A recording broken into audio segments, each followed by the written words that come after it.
Hello, welcome back to Retina Nursing Academy. आप सभी लोगों का मैं राहुल कुमार मालविया स्वागत करता हूं इस डिजिटल प्लेटफॉर्म पर रेटिना नर्सिंग एकेडमी भोपाल की तरफ से। तो दोस्तों, आज हम डील करने वाले हैं एक बहुत ही इम्पोर्टेंट सिस्टम के बारे में डील करने वाले हैं। क्या उसमें आपको देखने को मिलेगा, क्या डिसीज़ कंडीशन होने वाली है, क्या इसके साइन एंड सिम्टम्स आपको पूछे जाते हैं एग्ज़ाम में, क्या इसका ट्रीटमेंट होगा, क्या इसका मैनेजमेंट आप कैसे कर सकते हैं।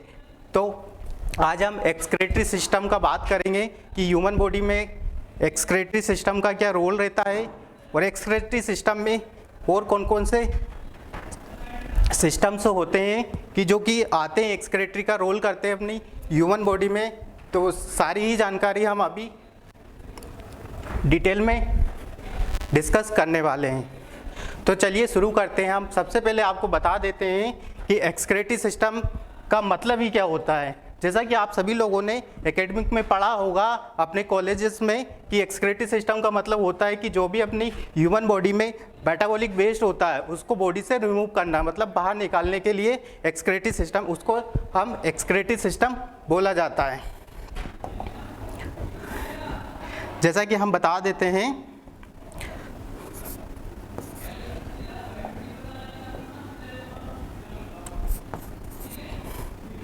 to remove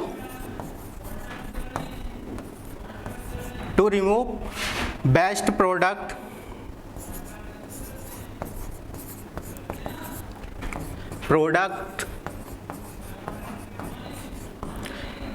from the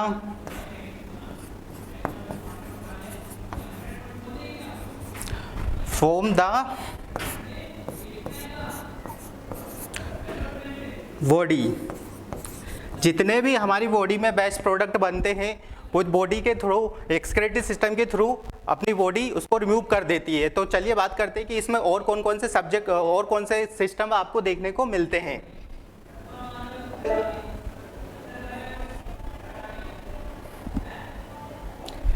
सबसे पहले बात करते हैं कि इसमें आपको और भी बॉडी, अपनी जो ह्यूमन बॉडी होती है उसमें और भी एक्सक्रेटरी सिस्टम आपका रोल प्ले करते हैं। सबसे पहले आता है कि रेस्पिरेटरी सिस्टम होता है जो कि आपकी वेरियस टाइप ऑफ गैसेस को एक्सचेंज करने में हेल्प करता है। जैसे CO2 को वो आपकी बॉडी से बाहर निकालता है, तो वो भी अपना एक्सक्रेटरी सिस्टम का रोल अदा करता है। देन वही बात करते हैं हम। सबसे पहले हो गया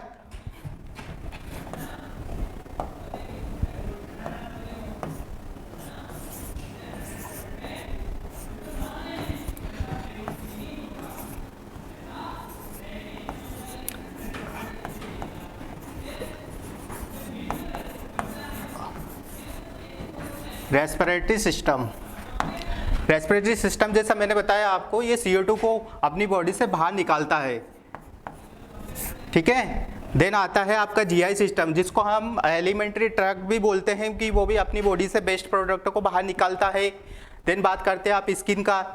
थर्ड जो सिस्टम होता है स्किन, वो भी इंटीग्रिटी सिस्टम उसको बोला जाता है। अदर वर्ड्स में आपको बोले तो वो भी अपनी बॉडी से स्वेटिंग के थ्रू बेस्ट प्रोडक्ट को निकालने में आपकी हेल्प करता है। देन बात करते हैं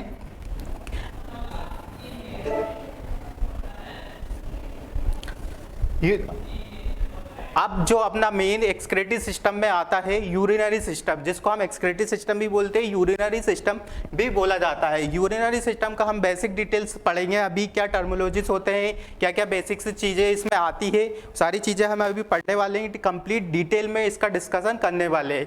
ये दोस्तों बहुत ही इंपॉर्टेंट एक सिस्टम है यूरिनरी सिस्टम अपनी बॉडी का। इसमें आपको एग्ज़ाम के पॉइंट ऑफ व्यू से हम देखें तो इसमें आपको किसी भी एग्ज़ाम को आप उठा के देख लो तो इसमें आपको 5 से 6 MCQ आपको देखने को मिल जाता है, किसी भी रूप में पूछे जा सकते हैं। तो आपको बहुत ही कॉन्सेप्ट होके इसको पढ़ना है, बिल्कुल ही कॉन्सेप्ट अपना बनाए रखिएगा। सबसे पहले बात करते हैं कि जो एक्सक्रेटरी सिस्टम में आता है कि आपको क्या क्या चीज़ें पढ़ना रहती है। तो मैं आपको सिंपल सा एक बता देता हूँ कि इसमें आपको किडनी हुआ, यूरेटर हुआ, ब्लैडर हुआ, ये सारी चीज़ें हम इसमें डील करने वाले हैं। तो ये चीज़ें हम अभी कंप्लीट आफ्टर कुछ समय के बाद डील करने वाले हैं। तो जैसा कि हम बता देते हैं कि जो कुछ भी डॉक्टर्स वगैरह होते हैं कि वो जो एक्सक्रेटरी सिस्टम के होते हैं, जो किसी भी स्पेशलिस्ट MD वगैरह करते हैं, जैसा मैं बता देता हूँ।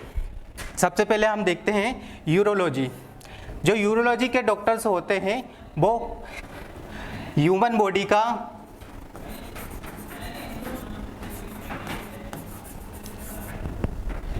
यूरिनरी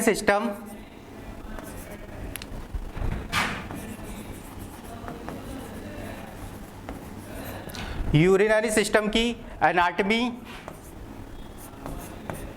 एंड फिजियोलॉजी का स्टडी करते हैं, उसको हम यूरोलॉजी बोलते हैं। जो डॉक्टर्स वगैरह होते हैं जो कि इसमें एमडी वगैरह करते हैं, उसको हम यूरोलॉजी बोलते हैं। जो कि इसका यूरोलॉजी सिस्टम, ह्यूमन बॉडी का यूरोलॉजी सिस्टम का स्टडी करते हैं, उसको हम यूरोलॉजी बोलते हैं। यूरोलॉजिस्ट उसी डॉक्टर को हम बोला जाता है, ठीक है। नेफ्रोलॉजी किसको बोलेंगे? नेफ्रोलॉजी जो स्टडी करते हैं, टू स्टडी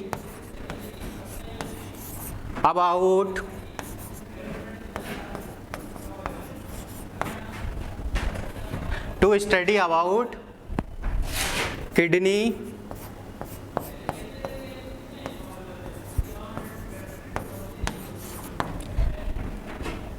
रिलेटेड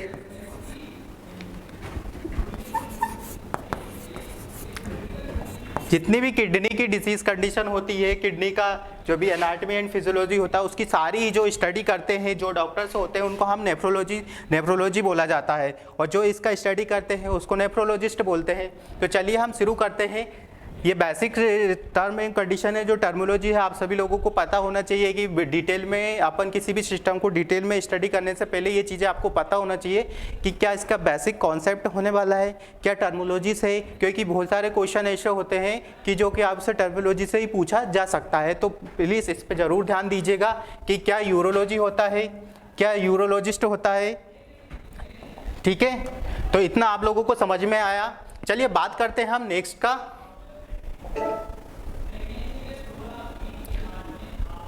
जैसा मैंने आपको सभी लोगों को अभी बताया, क्लास स्टार्ट करने से पहले मैंने आपको बताया कि जो हमारे यूरिनरी सिस्टम होता है और बॉडी में और भी जो सिस्टम्स होते हैं वो एक्सक्रीटरी का रोल प्ले करते हैं। तो सबसे पहले हम बात करते हैं रेस्पिरेटरी सिस्टम का। जैसा आप देख पा रहे होंगे लिखा हुआ है, it is a organ, passive biological organ which remove excess and metabolic and waste product from body so that body can maintain chemical homeostasis. Homeostasis का मतलब क्या है कि ये क्या बैलेंस का काम करता है, ये बैलेंस बना के रखता है हमारी बॉडी में, ठीक है। तो it is a group of a passive biological organ होता है जो रिमूव करता है अपने मेटाबॉलिक बेस्ड प्रोडक्टों को हमारी बॉडी से बाहर निकालने में ये हेल्प करता है और हमारी बॉडी में बैलेंस को मेंटेन करके रखता है, ठीक है। सेकेंड बात करते हैं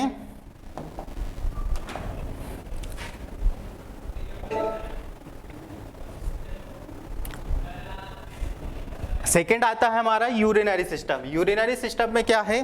यूरिनरी सिस्टम, इसको हम दूसरे शब्दों में बोला जाए तो इसको हम रीनल सिस्टम भी बोला जाता है। Renal system is a remove excess water and metabolic end product such as water हो गया आपका, यूरिया हो गया या ड्रग, कोई भी ऐसा वाटर, यूरिया या ड्रग प्रोडक्ट को हमारी बॉडी से बाहर निकालने में जो हेल्प करता है, जो प्रोसेस होती है, उसको हम यूरिनरी सिस्टम बोला जाता है कोई, ठीक है। देन सेकंड की बात करते हैं हम। सेकंड क्या है? सेकंड हमारा आता है रेस्पिरेटरी सिस्टम। जैसा रेस्पिरेटरी सिस्टम में आता है कि ये हमारे रेस्पिरेटरी सिस्टम CO2 को, हमारी गैस को बॉडी से बाहर निकालता है। फ्रॉम कहाँ से? लंग्स से बॉडी को बाहर निकालता है। जो भी हम, क्योंकि हमारा CO2 जो होता है हमारी बॉडी के लिए बहुत हार्मफुल होता है, तो उसको हम बॉडी में कैरी नहीं कर सकते, तो उसको जो बॉडी बाहर निकालता है उसको भी हम रेस्पिरेटरी सिस्टम के रूप में जानते हैं। देन थर्ड वन का बात करते हैं।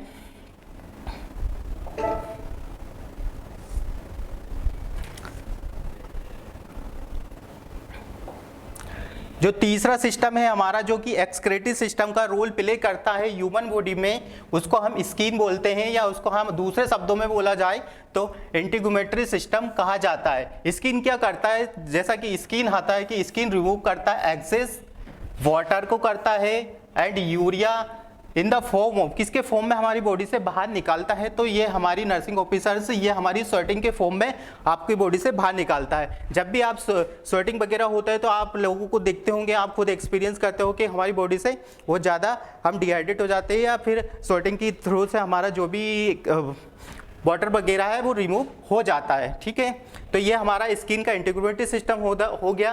देन वही बात करते हैं कि फोर्थ वन कौन सा होता है, वो फोर्थ वन आप जीआईटी बोलते हैं जिसको, या गेस्ट्रो या डाइजेस्टिव सिस्टम बोलते हैं।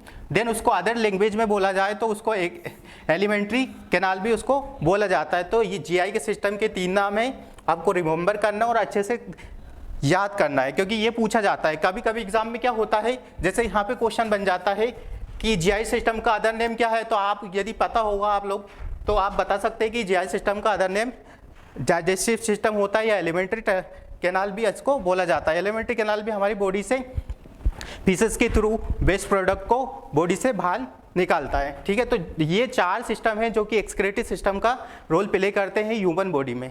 अब बात करते हैं हमारे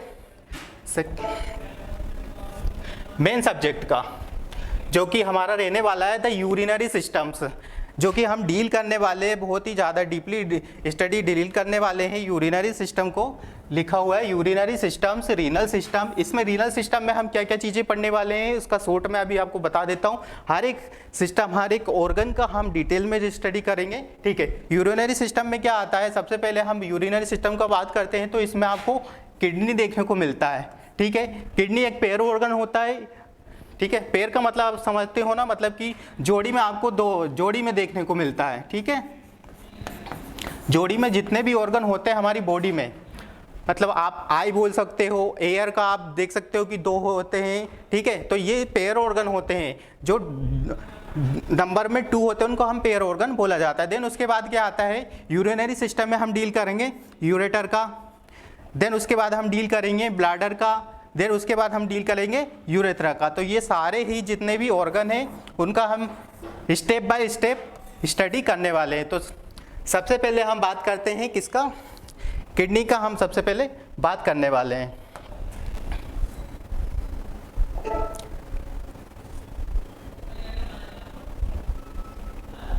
ठीक है, तो the urinary system is main excretory system होता है। जो यूरिनरी सिस्टम होता है वो हमारी बॉडी का मेन एक्सक्रेटरी सिस्टम होता है। ठीक है, system and consist of the following structure. जो यूरिनरी सिस्टम होता है उसमें जो बॉडी का मेन एक्सक्रेटरी सिस्टम होता है, और ये इस कौन कौन से ऑर्गन से मिलके बना हुआ होता है, तो सबसे पहले आता है किडनी। आपको 2 किडनी इसमें देखने को मिल जाती है, इसीलिए इसको अदर लैंग्वेज में हम पेयर्ड ऑर्गन बोलते हैं। आपको यूरेटर भी देखने को मिलेगा इसमें, द ब्लैडर भी आपको इसमें इंक्लूड है, एंड यूरेथ्रा। इन सभी का हम डिटेल में स्टडी करेंगे, अभी स्टेप बाय स्टेप देखेंगे।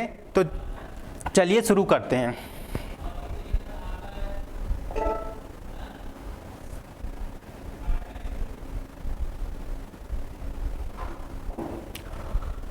जैसे हमारी बॉडी में किडनी है, तो अब किडनी का फंक्शन क्या होता है बॉडी में, कि क्या क्या किडनी करता है, क्या प्रोसेस करता है। सबसे पहले हम किडनी का जो भी फंक्शंस होते हैं कि हमारी बॉडी में क्या हेल्प करता है, तो किडनी जो होता है हमारी बॉडी में, किडनी रेगुलेट करता है, आपके ब्लड वॉल्यूम को रेगुलेट करता है। Blood volume in the sense कि मतलब आपको जैसे बॉडी में कभी हाइपोकैलेमिया होता है, हाइपोवोलीमिया होता है या हाइपरवोलीमिया होता है, तो जितना भी वो मेंटेन होता है, जो एक प्रोसेस होता है वो किडनी के थ्रू होता है, क्योंकि किडनी के थ्रू ही वेस्ट प्रोडक्ट को बाहर निकाला जाता है। तो ये उसमें हेल्प करता है। आपके पीएच को भी रेगुलेट करता है, पीएच को मेंटेन करके रखता है, वही किडनी का काम होता है। ग्लूकोज प्रोडक्शन में भी आपका हेल्प करता है किडनी। ठीक है, and hormone and excrete waste in the urine form में, जितने भी एक्सक्रीट होते हैं, जो भी अनयूजेबल प्रोडक्ट होते हैं, वो यूरिन के थ्रू हमारी बॉडी से वो रिमूव कर देता है। ठीक है, ये बॉडी से, हमारी बॉडी से बाहर कर देता है।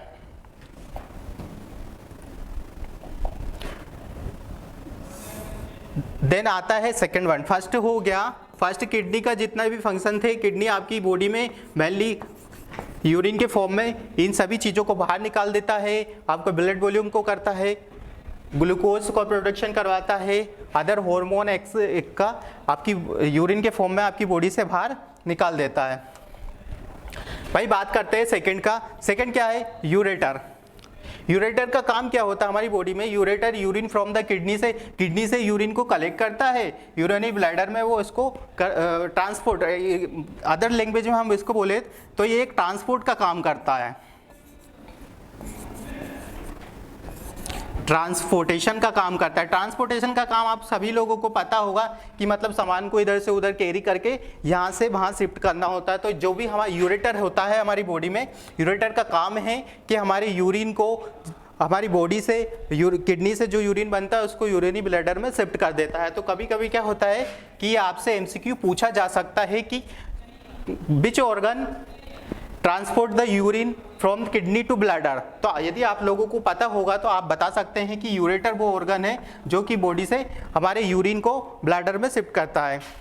ठीक है, इतना आपको समझ में आया। किडनी का आपको समझ में आया होगा। देन भाई यूरेटर का दो ऑर्गन हमें अभी तक पढ़े हैं जिसमें किडनी का काम आपको समझ में आना चाहिए। देन इसके बाद यूरेटर का आपको समझ में आया होगा। 31 की बात करते हैं कि इसका तीसरा फंक्शन क्या है।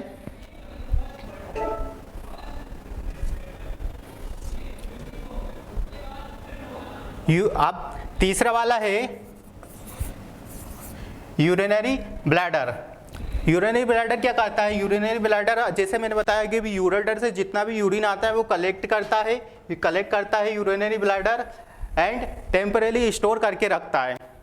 ठीक है, ये टेम्परेरी आपका यूरिन को स्टोर कर सकता है। ये भी आपसे एक एमसीक्यू पूछा जा सकता है कि which organ is temporary store the urine. तो आपको लोगों को यदि पता होगा तो आप बता सकते हैं कि यूरिनरी ब्लैडर है कि जो हमारे यूरिन को टेम्परेरी स्टोर करके रखता है। देन फोर्थ का बात करें हम, फोर्थ क्या है? फोर्थ आपका यूरेथ्रा थ्रू। यूरेथ्रा क्या करता है? Urethra through which urine is discharge from the urinary bladder and अपनी बॉडी से बाहर निकाल देता है। जितना भी यूरिन आता है ब्लैडर के थ्रू तो अपनी बॉडी से उसको बाहर निकालने में यूरेथ्रा हेल्प करता है। तो ये चार मेन इसके किडनी के फंक्शंस आपने देखे। होपफुली आप लोगों को समझ में आया होगा। किडनी का जो फंक्शन होता है सिंपल सा एक बता दूं कि सबसे पहले किडनी का जो फंक्शन होता है कि वो आपके ब्लड वॉल्यूम को मेंटेन करके रखता है, आपके पीएच को मेंटेन करके रखता है, ग्लूकोज प्रोडक्शन में आपकी हेल्प करता है और बॉडी से वेस्ट प्रोडक्ट को बाहर निकालता है। जितने भी होम्योस्टेटिक एक बैलेंस बना के काम करता है। वहीं सेकेंड वन की बात करें हम तो सेकेंड वन क्या है? यूरेटर। यूरेटर का काम होता है कि वो आपकी बॉडी से जितना भी यूरिन आया है एक ट्रांसपोर्ट का काम करता है और उसको आपकी ब्लैडर में शिफ्ट कर देता है। बस इतना ही काम इसका यूरेटर का होता है। ब्लैडर की बात करें तो ब्लैडर आपके यूरिन को टेम्परेरी स्टोर करके रखता है, परमानेंट नहीं करता है। ये चीजें आपको ध्यान देना है, परमानेंट स्टोर नहीं करता है, टेम्परेरी आपको स्टोर करके रखता है। वहाँ उसके बाद आता है यूरेथ्रा। यूरेथ्रा का क्या काम होता है? यूरेथ्रा आपकी बॉडी से यूरिन को एक्सक्रीट आउट कर देता है। तो ये किडनी के हमारे फंक्शंस हो गए। होपफुली आप लोगों को समझ में आया होगा।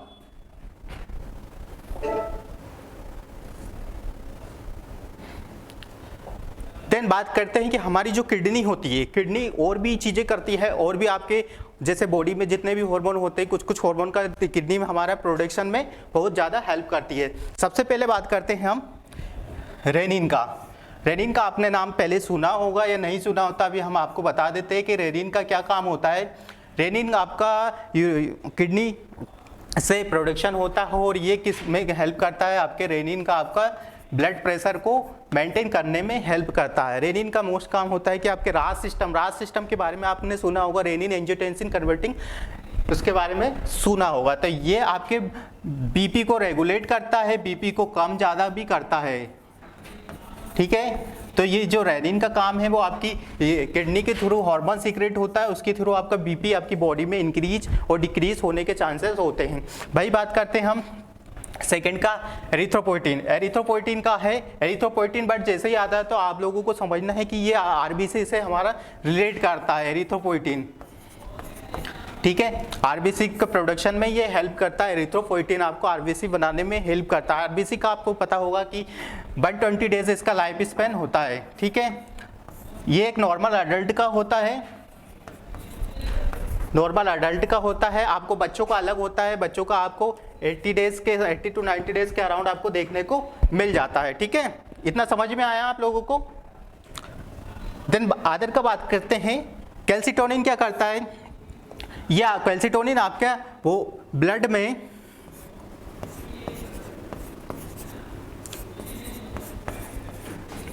ब्लड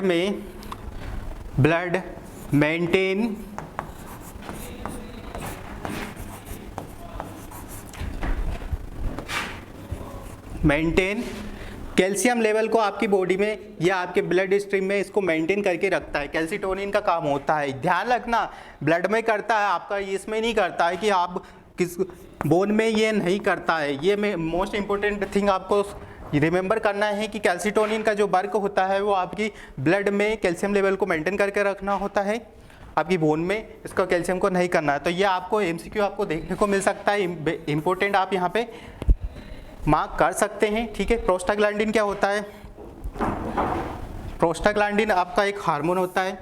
ठीक है, ये भी आपकी किडनी से रेगुलेट होता है या किडनी से इसका प्रोडक्शन होता है। प्रोस्टाग्लैंडिन क्या करता है, प्रोस्टाग्लैंडिन आपका बहुत सारी जो भी इन्फ्लामेटरी प्रोसेस होती है उसमें आपको हेल्प करता है, ब्लड क्लॉटिंग जो फॉर्मेशन होता है उसमें हेल्प करता है, एंड ड्यूरिंग लेबर उसमें भी आपका हेल्प करता है। तो 4 इसमें जो हार्मोन होते हैं किडनी के थ्रू जो रेगुलेट होते हैं, या किडनी के थ्रू आप बोल सकते हो अदर लैंग्वेज में या सिंपल लैंग्वेज में बोल सकते हो कि जो रेनिन होता है, सबसे पहले रेनिन होता है जो कि आपका ब्लड का जो ब्लड को रेगुलेट करता है आपकी बॉडी में। एरिथ्रोपोइटिन होता है कि जो आरबीसी को आपको हेल्प करता है बनाने में। देन कैल्सिटोनिन होता है कि जो आपकी कैल्शियम वगैरह जो भी होता है ब्लड में उसको मेंटेन करके रखता है। प्रोस्टाग्लैंडिन आपको देखने को मिलता है इन्फ्लामेटरी प्रोसेस में हेल्प करता है, ब्लड क्लॉटिंग वगैरह होता है उसमें हेल्प करता है। ठीक है, इतना आप लोगों को समझ में आया होगा। ठीक है, अब नेक्स्ट बात करते हैं हम, जो अपना मेन ऑर्गन है, जितने भी ऑर्गन है इसका जो डिटेल में हर एक ऑर्गन का जो फंक्शंस है, क्या इसका होने वाला है, क्या एनाटॉमी, क्या फिजियोलॉजी, हम एक एक ऑर्गन को डिटेल में स्टडी करेंगे। तो उस टाइम भी हम इनके फंक्शंस जो भी आने वाले हैं और जो और अदर इसके जो फंक्शंस है वो हम बाद में हर एक ऑर्गन के साथ उसका डिटेल में आपको बता देंगे। सबसे पहले आप जो मेन हमारा सिस्टम है, मेन जो ऑर्गन है किडनी का बात करते हैं हम। सबसे पहले किडनी का नॉर्मल स्ट्रक्चर देखें तो हम वो अभी आपको बना के बता देंगे कि इस किडनी में क्या क्या होता है, क्या इसका एनाटॉमी है, क्या इसका फिजियोलॉजी है, क्या कॉजेस होते हैं, क्या डिसीज कंडीशन हो जाती है, क्या ट्रीटमेंट होता है। ठीक है, सबसे पहले आपको इसका एक डायग्राम दिख रहा होगा यहाँ पे। सबसे पहले आपको किडनी में ये डायग्राम आपको देखना है। ठीक है, इसमें जो भी सबसे पहले नेफ्रॉन है, रीनल कैनाल होता है, रीनल पिरामिड आपको देखने को मिलेगा, renal cortex, renal medulla, renal पेल्विक्स, capsule और यूरेटा है। अभी हम इसका डायग्राम आपको सिंपल लैंग्वेज में अभी हम आपको बता देंगे। जितना आप अपने से खुद से आप डायग्राम बनाते हो तो वो चीज़ें ज़्यादा स्टोर रहती है आपके माइंड में और वो जल्दी क्लिक करती है। तो ये एक आपको दिखाने के लिए हमने इसमें डायग्राम पुट करके रखा है। हालांकि अभी हम डायग्राम बना के आपको दिखा देंगे। पहले इसका डिटेल में बात कर लेते हैं कि इसमें क्या क्या होता है, क्या इसका शेप आपको देखने को मिलेगा, आपकी बॉडी में ये कहाँ सिचुएटेड होता है। ठीक है, तो आपको ये डायग्राम देखने को मिल सकता है। चलिए बात करते हैं।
वेट एक मिनट कुछ टेक्निकल एरर आ जाता है कभी कभी।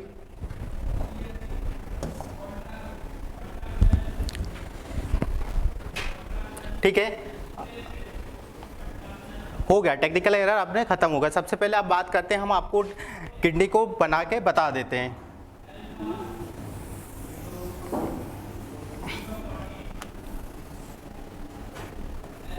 ठीक है,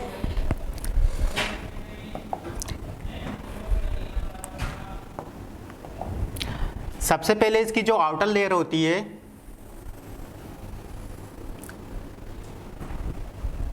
तीन तरह की इसमें लेयर पाई जाती है। हमको कलर के अकॉर्डिंग आपको डिफरेंशिएट करके बता देते हैं।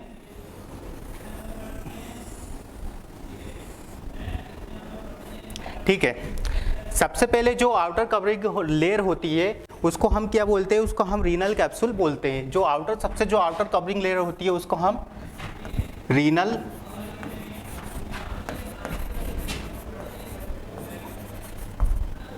कैप्सूल बोला जाता है। ठीक है, सबसे जो आउटर कवरिंग लेयर होती है हम उसको रीनल कैप्सूल बोलते हैं।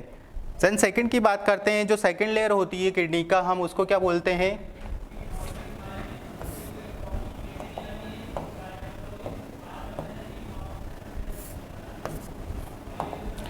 सेकेंड लेयर होती है उसको हम एडिपोस लेयर होती है उसको हम एडिपोस लेयर बोलते हैं। ठीक है,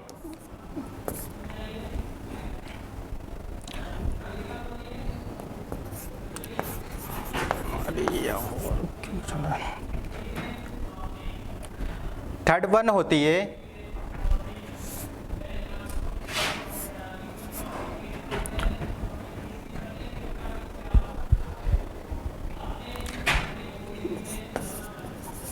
रीनल कॉर्टेक्स। ठीक है, तीन लेयर होती है किडनी का। जो यदि आउटर लेयर हम देखें तो सबसे पहले होती है आपको रीनल कैप्सूल आपको देखने को मिलता है। सेकंड बात की आती है जो इनर होती है उसको आप बोलते हैं कि एडिपोस टिश्यू का बना होता है इसके, इसलिए हम उसको एडिपोस लेयर बोलते हैं। देन थर्ड वन होती है उसको हम रीनल कॉर्टेक्स बोलते हैं। चलिए बात करते हैं और नेक्स्ट का, ये तीनों चीज़ें लेयर आपको समझ में आई तो हम इसके बारे में और डिटेल में आपको स्टडी करते हैं।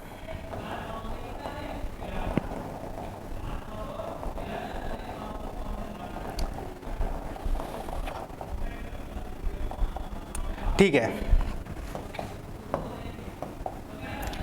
ये नॉर्मल है, हमने तीनों लेयर पढ़ के पढ़ा दी। अब इसके बाद हम जो भी इसके बाद होते हैं, जैसे हमने बताया इसको हम रीनल कॉर्टेक्स बोलते हैं।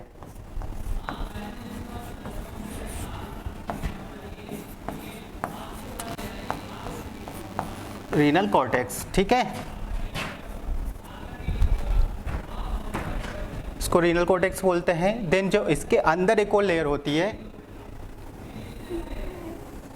ठीक है, रीनल कॉर्टेक्स और अंदर वाली लेयर को हम क्या बोलते हैं, रीनल मेडुला।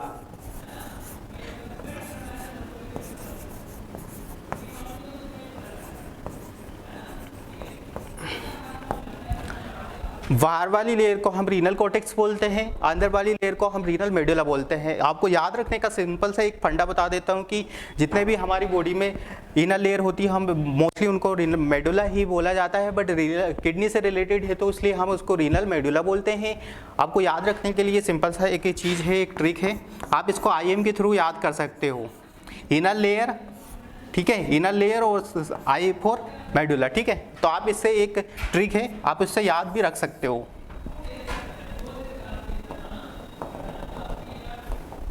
देन इसके बाद इसमें कुछ पिरामिड्स पाए जाते हैं, ठीक है, लाइक डेट। इसको क्या बोला जाता है, इसको हम रीनल पिरामिड्स बोलते हैं। ठीक है,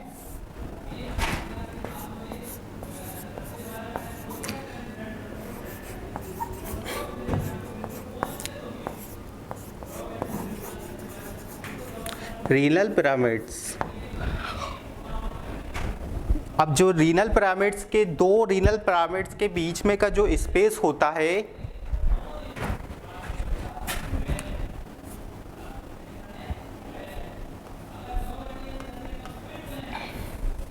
उसको क्या बोला जाता है, उसको हम बोलते हैं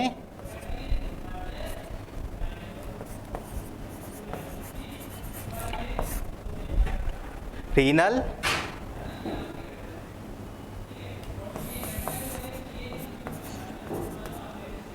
फैसिया। ठीक है, अभी तक हमने जितना पढ़ा, सबसे जो बाहर वाली लेयर होती है उसको हम रीनल कॉर्टेक्स बोलते हैं।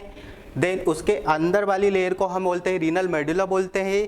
उसमें कुछ पिरामिड्स पाए जाते हैं कि जो कि नंबर में रहते हैं। देन उसके बाद जो कि स्पेस होता है उसको रीनल हिस्से बोलते हैं। देन वही बात करते हैं हम अदर का।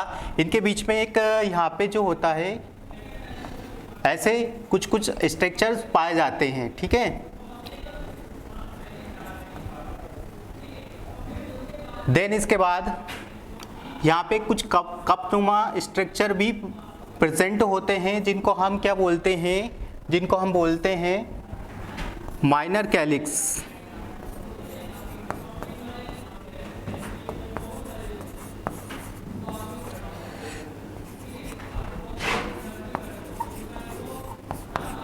इनको हम माइनर कैलिक्स बोलते हैं। माइनर कैलिक्स का क्या काम होता है? माइनर कैलिक्स जो होते हैं आपके यूरिन को रीनल पेल्विक्स में से, इसको जो टिप होता है, सॉरी इसको हमने नहीं बताया आपको, इसको रीनल पेल्विक्स बोलते हैं।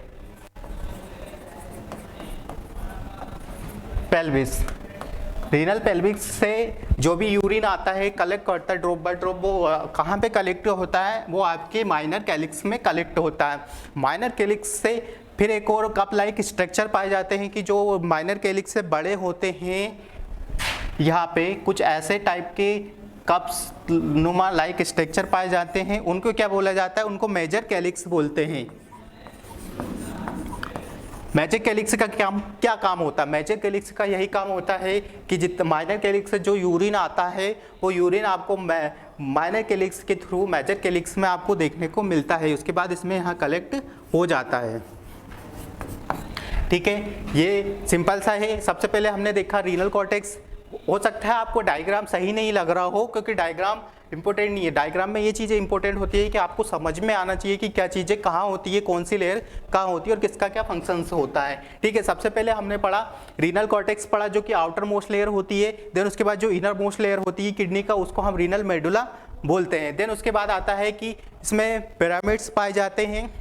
पिरामिड्स पाए जाते हैं, पिरामिड्स के बीच में जो कि स्पेस होता है उसको रीनल फैसिया वगैरह अपन बोलते हैं। देन उसके बाद ये टिप नुमा स्ट्रक्चर पाए जाते हैं जो कि रीनल पिरामिड्स की टिप आगे के ऊपर होता है, उसको हम बोलते हैं रीनल पेल्विक, जहाँ से यूरिन फॉर्म होके ड्रिप डाउन होता है। ठीक है, तो ड्रिप डाउन कहाँ होता है? तो ड्रिप डाउन जहाँ होता है कि एक कपनुमा स्ट्रक्चर्स पाया जाता है, उसको हम माइनर कैलिक्स बोलते हैं। देन उसके बाद माइनर कैलिक्स के बाद यूरिन हमारा जो होता है वो यूरिन एक ब्रॉड वगैरह जो माइनर कैलिक्स से बड़े होते हैं उसमें आपका यूरिन कलेक्ट होने लगता है, तो उसको हम मेजर कैलिक्स बोलते हैं। ठीक है, उसके बाद यहाँ पे एक ऐसा स्ट्रक्चर पाया जाता है जहाँ से आपकी नर्व एंडिंग वगैरह ऐसे देखने को मिलती है। नर्व आती है, जितने भी नर्व हुआ, वेन हुआ, आपको सप्लाई होती रहती है, तो उसको हम हाइलम बोलते हैं। ठीक है, उसको हम हाइलम कहते हैं। तो ये एक सिंपल सा एक किडनी का आपको डायग्राम देखने को मिला होगा।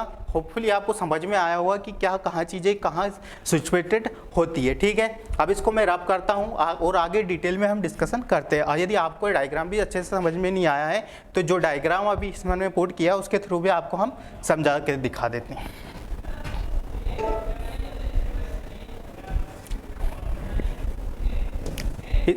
इसमें आपको और थोड़ा अच्छे से समझ में आ जाएगा। ठीक है,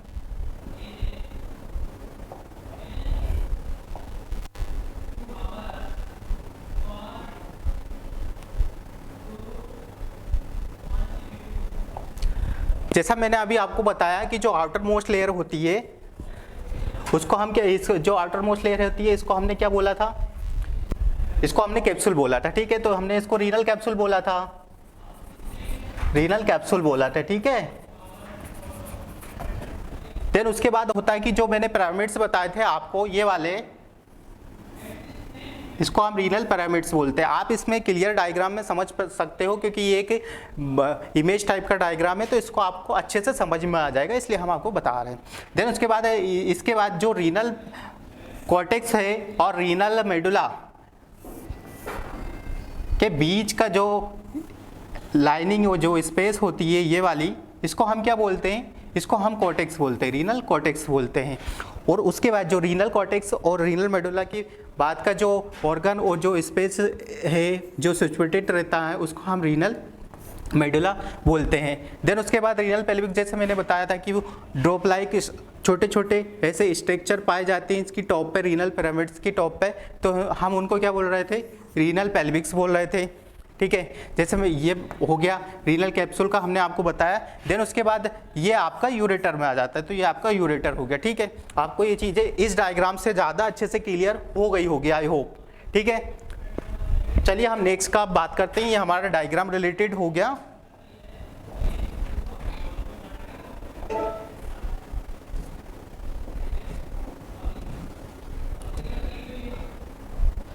अब बात करते हैं कि हमारी जो किडनी होती है उसके आसपास कौन कौन से ऑर्गन आपको सिचुएटेड होते हैं, या किडनी हमारे कौन कौन से ऑर्गन से एसोसिएटेड होती है। एसोसिएटेड का मतलब होता है कि जैसे मैं बता दूं कि कोई सा भी हमारी बॉडी में जो ऑर्गन होता है, जो सिस्टम होता है, हम उनको कुछ टर्म या बेसिक टर्म होते हैं उनके थ्रू हम जानते हैं कि जैसे आगे की बात कर रहे हैं हम तो एंटीरियरली हो गया। ठीक है, ऊपर की बात कर रहे हैं तो जैसे हमारे ऊपर है तो हम सुपेरियरली उसको मेडिकल लैंग्वेज में बोले तो उसको मेडिकल लैंग्वेज में हम उसको सुपेरियरली बोलते हैं। यदि नीचे का हुआ तो नीचे को हम इनफेरियरली बोलेंगे। देन यदि पीछे की बात कर रहे हैं तो पीछे का बात कर रहे हैं तो हम उसको पोस्टेरियरली बोलते हैं। तो ये चीज़ें शायद आप लोगों को पता होगी और बेसिक नॉलेज है, ये सभी स्टूडेंट्स को पता है। तो वही बात करते हैं राइट टू किडनी से। सबसे पहले हम राइट किडनी का बात करते हैं।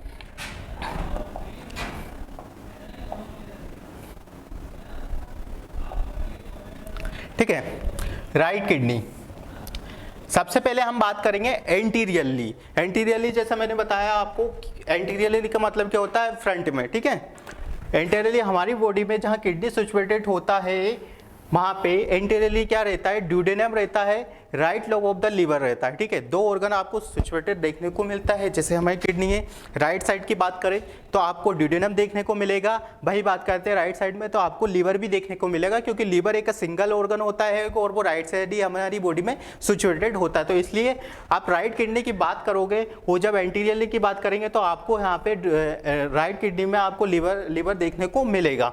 भाई बात करते हैं हम पोस्टीरियरली की।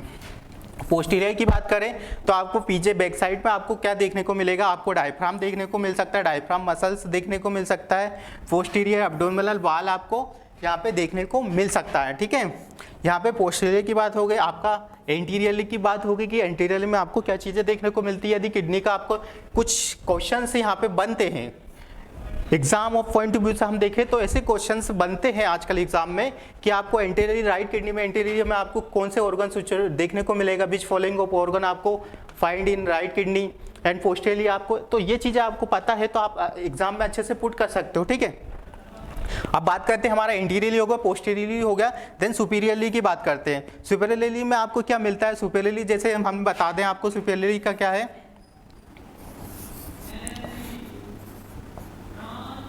ये आपका किडनी होगा, यहाँ की बात कर रहे हैं हम, सुपीरियरली मतलब ऊपर का। ठीक है, तो ऊपर आपको एड्रेनल ग्लैंड देखने को, राइट एड्रेनल ग्लैंड आपको देखने को मिलता है। ठीक है, तो ये बात होगा सुपीरियरली की।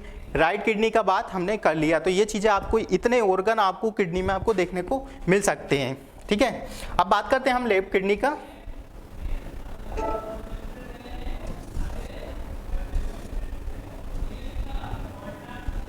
ठीक है, राइट किडनी का हाई ऑफ आप लोगों को अच्छे से क्लियर हो गया होगा कि कौन कौन से ऑर्गन आपको देखने को मिलते हैं। अब बात करते हैं हम दोस्तों लेफ्ट किडनी। लेफ्ट किडनी में भी सेम चीज़ें हैं। एंटीरियरली आपको यहाँ पे आपको राइट लोब में क्या देखने को मिला था, आपको लीवर देखने को मिल रहा था, ड्यूडेनम देखने को मिल रहा था। बट राइट किडनी की, हम लेफ्ट किडनी की बात करें तो आपको क्या देखने को मिलेगा, आपको स्प्लीन देखने को मिल सकता है, चिजनम देखने को मिलेगा। देन आप बात करें तो पैनक्रियाज भी आपको देखने को मिलता है एंड स्टमक भी आपको देखने को मिलता है। ठीक है, ये इंटीरियरली है मतलब फ्रंट में। ठीक है, अब पोस्टीरियरली की बात करें हम लेफ्ट किडनी का तो आपको डायफ्राम भी देखने को मिलेगा। ठीक है, muscles of posteriorly abdominal wall देखने को मिलता है। ये आपको लेफ्ट किडनी में भी आपको सेम चीज़ें देखने को मिलती है। सुपीरियरली की बात करें कि आपको लेफ्ट एड्रिनल ग्लैंड आपको देखने को मिलता है, जैसा कि अभी हमने राइट किडनी में भी देखा था कि वहाँ पे भी आपको राइट एड्रिनल ग्लैंड मिलता है, क्योंकि बात राइट किडनी की हो रही थी। अब लेफ्ट एड्रिनल ग्लैंड है तो लेफ्ट आपको एड्रिनल ग्लैंड भी आपको देखने को मिल रहा है। ठीक है, ये चीज़ें आपको क्लियर हुई होगी, क्योंकि ऑर्गन एसोसिएट है कि कौन कौन से ऑर्गन आपकी किडनी से एसोसिएट होते हैं, मतलब कि जुड़े होते हैं एक दूसरे से, आगे पीछे, सुपीरियरली, पोस्टीरियरली। ठीक है, तो इतना आप लोगों को अच्छे से समझ में आया होगा, आई होप। अब बात करते हैं हम एनाटॉमी। एनाटॉमी की तरफ से जैसे लोकेशन पूछे, कुछ क्वेश्चंस होते हैं एग्जाम पॉइंट ऑफ व्यू से देखें तो हम लोकेशन के बेसिस पे आपसे क्वेश्चन पूछे जा सकते हैं कि लोकेशन के दे दिया, आपसे पूछा कि कहाँ क्या सिचुएटेड होता है, तो ये चीज़ आपको रिमाइंडर होनी चाहिए। तो सबसे पहले बात करते हैं कि जो लोकेशन होता है, आप देख पा रहे होंगे लिखा हुआ है, हमारी जो किडनी होती है लाई ऑन एब्डोमिनल वॉल, जैसा हमने अभी देखा, one on the each kidney sited, दो किडनी होती है इसलिए one of the each kidney sited vertebral column.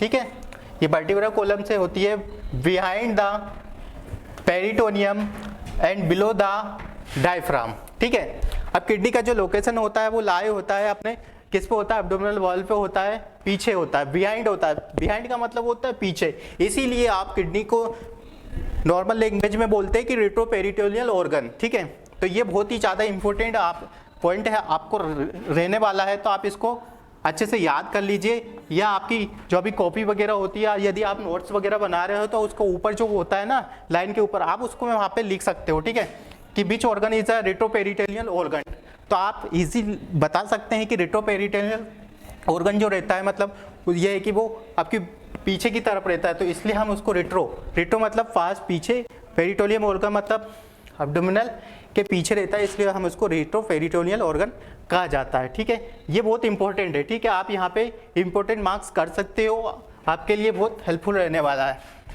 ठीक है भाई, बात करते हैं वर्टिकली की बात करते हैं, तो दे एक्सटेंडेड फ्रॉम, कहाँ से कहाँ तक रहता है, they extended from upper border of the 12th thoracic vertebra to the centre of the body of third lumbar. ठीक है, ये कहाँ से कहाँ तक रहता है, तो ये हो गया आपका T12 से लेके, तो आपका कहाँ तक लेता है, थर्ड लंबर वर्टिब्रा। ठीक है, L1, L2, L3, यहाँ तक आपका जो किडनी है सिचुएटेड रहता है। ये 12th थोरेसिक पता होगा ना आप लोगों को, तो इसमें यहाँ तक आपको देखने को मिलता है, यहाँ इसका जो लेंथ है वो यहाँ तक आपको देखने को मिलता है। वही बात करते हैं हम नेक्स्ट पॉइंट क्या है। इतना आप लोगों को समझ में आया, लोकेशन का बात कर लिया, देन उसके बाद कि कहाँ तक हमारा किडनी होता है, तो T12 L3 तक हमारा किडनी आपको देखने को मिलता है। ये रिमेंबर करना बहुत ही इंपॉर्टेंट पॉइंट है आपके लिए। ठीक है भाई, बात करते हैं तीसरे पॉइंट का हम, तो तीसरे पॉइंट में क्या लिखा है, the right kidney lower than the left kidney because of the some space occupied by the liver. ठीक है, जैसा अभी आपको हम करके दिखा देते हैं,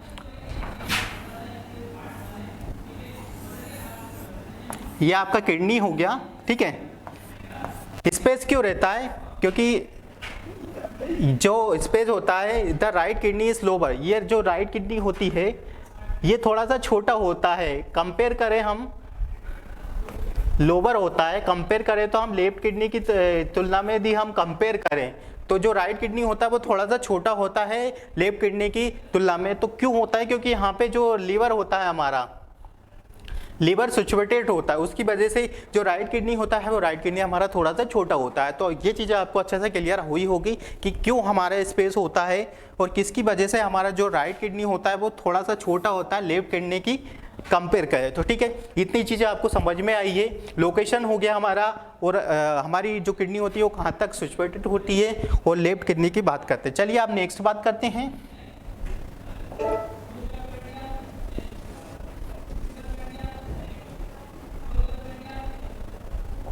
ठीक है, the other point, fourth one जो पॉइंट है हमारा,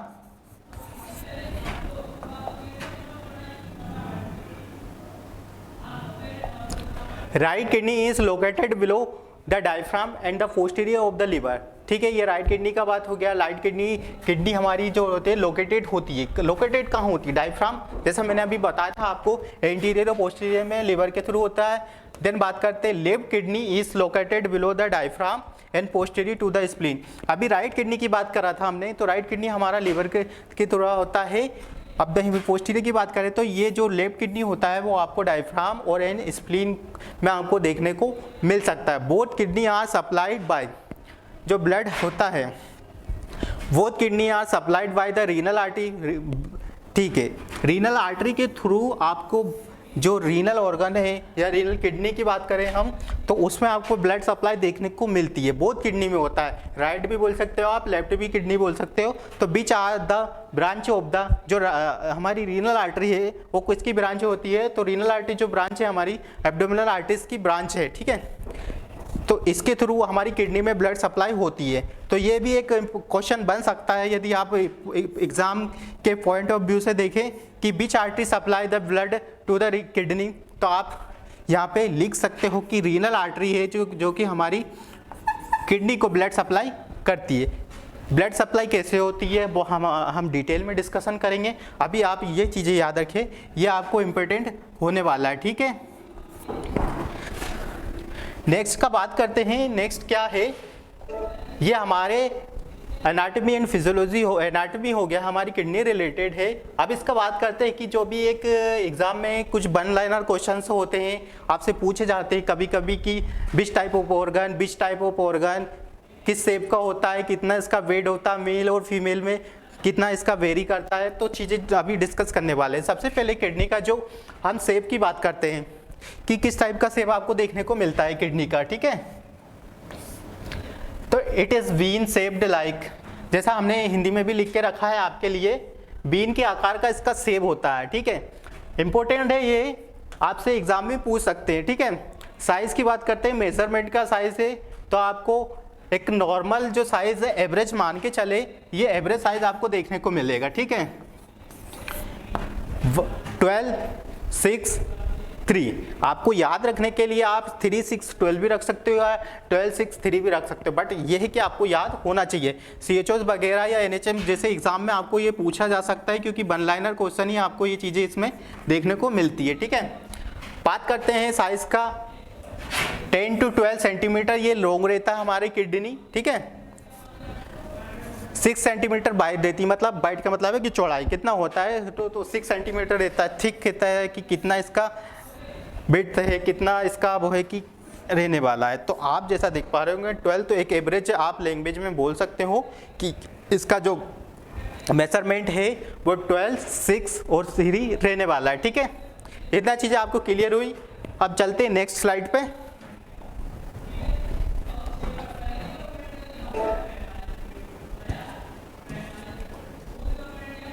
अब बात करते हैं हम बेड का। बेड आपको दोस्तों वेरी करता है, मेल एंड फीमेल में कंडीशन पे डिपेंड करता है कि मेल और फीमेल का बेड क्या है, उसके हिसाब से हमारा किडनी का बेड भी आपको वेरी करने को मिलता है। बट एक एवरेज बेड की बात करें तो आप एक एवरेज बेड है 135 to 150 ग्राम आप बोल सकते हो, ठीक है। यदि आपसे क्वेश्चन एग्जाम में क्वेश्चन आता है कि एवरेज वेट ऑफ किडनी का क्या है, यदि वहाँ पे कंडीशन नहीं देख रखी है, ऑप्शन के ऊपर डिपेंड करता है कि आपको कैसा ऑप्शन देखने को मिल रहा है। तो आप यदि मेल का बात करें तो मेल में आपको 150 ग्राम किडनी का वजन आपको देखने को मिल सकता है। भाई फीमेल की बात करें हम तो फीमेल में 135 ग्राम आपको वेट देखने को मिल सकता है, ठीक है। पेयर ऑर्गन है, जैसा हमने अभी आपको पहले ही बताया था कि पेयर ऑर्गन का क्या मतलब होता है। पेयर ऑर्गन उसको बोलते हैं कि जो डबल होते हैं, डबल इन द सेंस कि मतलब जोड़ी में पाए जाते हैं हमारी बॉडी में। जैसे और भी ऑर्गन होते हैं, हम बात करते हैं आई हो गया, एयर हो गया, ये पेयर ऑर्गन है जो कि डबल होते हैं, एक साथ सिचुएटेड होते हैं, उनको पेयर ऑर्गन बोलते हैं। तो हमारी किडनी भी एक तरीके का पेयर ऑर्गन है, ये भी आपको देखने को मिल सकता है, ठीक है।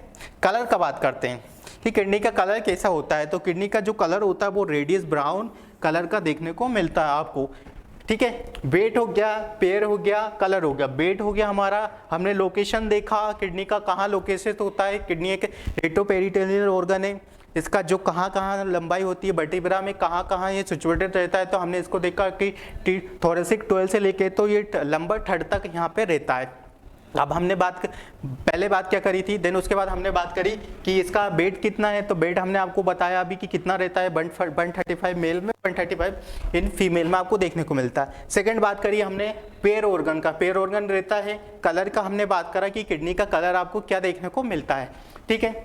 ये चीज़ें हो गई, ये बेसिक कॉन्सेप्ट है। जब तक आपको एनाटॉमी क्लियर नहीं होगा आप डिसीज कंडीशन पे फोकस नहीं कर पाएंगे, आपको डिसीज कंडीशन अच्छे से समझ में नहीं आएगी।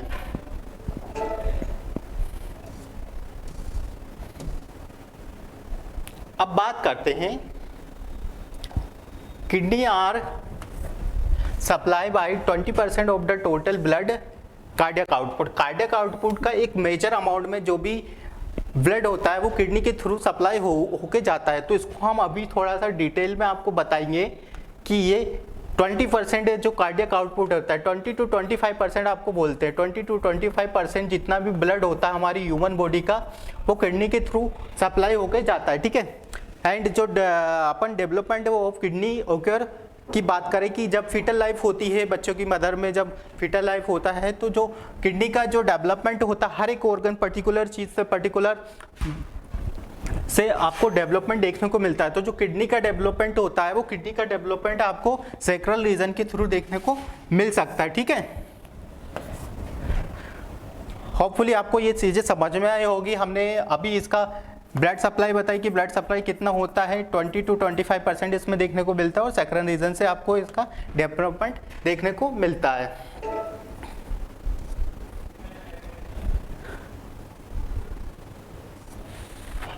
ये ग्रोथ स्ट्रक्चर है किडनी का। अभी हमने आपको किडनी का स्ट्रक्चर भी बताया था, जैसा मैंने बताया था कि ये पिरामिड्स हो गया आपका, ये रीनल हो गया, रीनल साइनस हो गया, रीनल फेट हो गया, रीनल कॉलम्स हो गया। तो ये चीज़ें हमने आपको ये चीज़ें बता दी है, ठीक है। अभी आर्टरी का बात कर रहे थे तो हम रीनल आर्टरी हो गया, रीनल वेन है, रीनल हाइलम, ठीक है।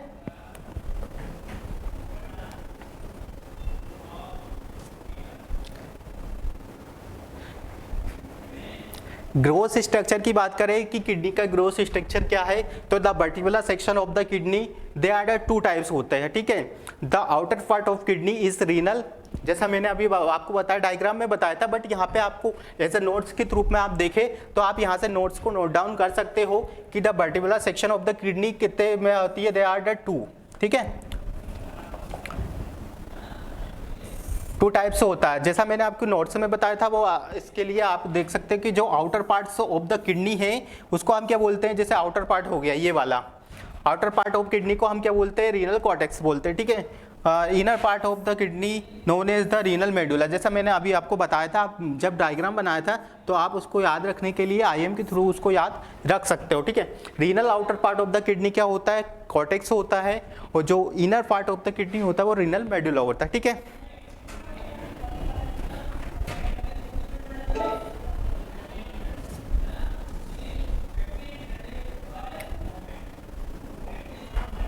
सेकेंड पॉइंट की बात करें तो each kidney is divided into lobe which are 8 से 15 लोब आपको देखने को मिलती है। जितनी भी लोब्स होती है वो आपको 8 से 15 लोब इसमें किडनी में आपको देखने को मिल जाती है। The renal medulla is consist of the pyramid form shape of structures, जैसा मैंने बताया था कि अभी रीनल पिरामिड्स होता है जो पिरामिड फॉर्म के रहते हैं, ऐसे कप लाइक होता है, इसको आप रीनल पिरामिड्स बोलते हैं। जैसा मैंने आपको एग्जाम डायग्राम के थ्रू बताया था कि उसको हम रीनल पिरामिड्स बोलते हैं, ठीक है।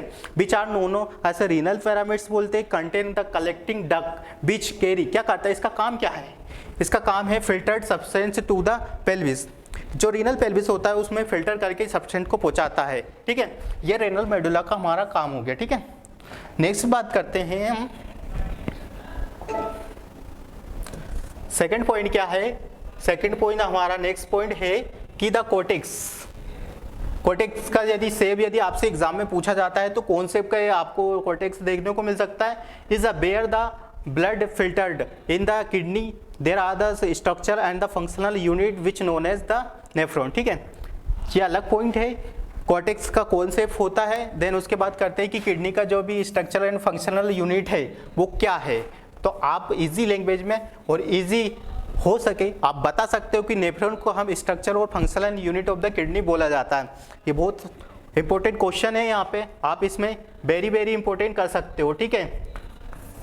चाहे तो आप अपने नोट डाउन कर सकते हो कि ये इंपॉर्टेंट रहने वाला है कि the structure and functional unit of the nephron किसको बोला जाता है, किडनी का स्ट्रक्चरल फंक्शनल यूनिट किसको बोला जाता है, नेफ्रॉन को बोला जाता है। ऐसे ही यदि आपसे पूछा लिया जाए कि ह्यूमन बॉडी को स्ट्रक्चरल फंक्शनल यूनिट किसको बोलते हैं, तो आप लिख सकते हो कि हम उसको सेल को बोलते हैं। ठीक है, तो ये चीज़ें बेसिक चीज़ें होती है और यही क्वेश्चन आपसे एग्जाम में पूछे जाते हैं। ठीक है, the nephron open into the minor opening which is the known as the renal papilla. जैसा मैंने आपको बताया कि जो नेफ्रॉन होता है वो कहाँ पे ओपन होता है, रीनल पेपिलिया में यहाँ पे आपको ओपन देखने को मिल सकता है। डायग्राम में हमने आपको डिस्क्राइब किया था। ठीक है, नेक्स्ट पे स्लाइड पे हम चलते हैं। इतना आपको समझ में आया, होपफुली आपको समझ में आया होगा ये चीजें। ठीक है, नेक्स्ट चलते हैं हम। नेक्स्ट पॉइंट क्या है, the renal papilla open into the minor calyx. जैसा मैंने आपको बताया था कि जो रीनल पेपिलिया होती है ये वाली, जो कहाँ पे ओपन होती है, वो आपके हमारे जहाँ कप लाइक स्ट्रक्चर होते हैं, जो कि उसको हमने क्या बोला था, माइनर कैलिक्स बोला था, है ना। और जो माइनर कैलिक्स ओपन कहाँ पे होता है, माइनर कैलिक्स ये हो गया हमारा, तो ये ओपन होता है यहाँ पे मेजर कैलिक्स में होता है। ठीक है, ये चीज़ें आपको अंडरस्टैंड करनी है कि क्या चीज़ें कहाँ पे होती है। देन बात करते हैं नेक्स्ट पॉइंट का कि all the major calyx open into the funnel shaped part of the kidney which known as the renal pelvis। जितने भी ये होता है, माइनर कैलिक्स हुआ, मेजर कैलिक्स हुआ, जितना इनका जो ओपनिंग होता है वो कहाँ पे होता है, तो वो रीनल पेल्विक्स में होता है।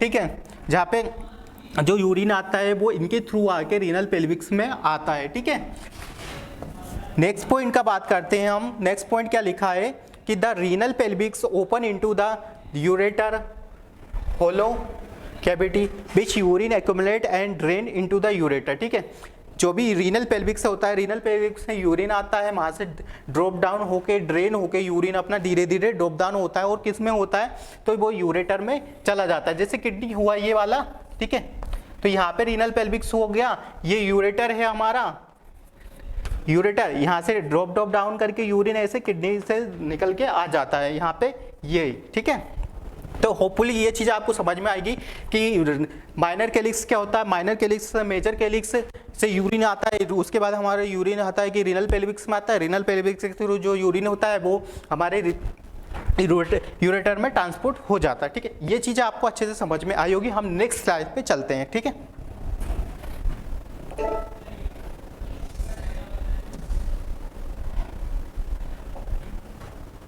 नेक्स्ट पॉइंट का हम बात करें तो from the renal hilum, renal artery और the bunch of the branch of fibre enter.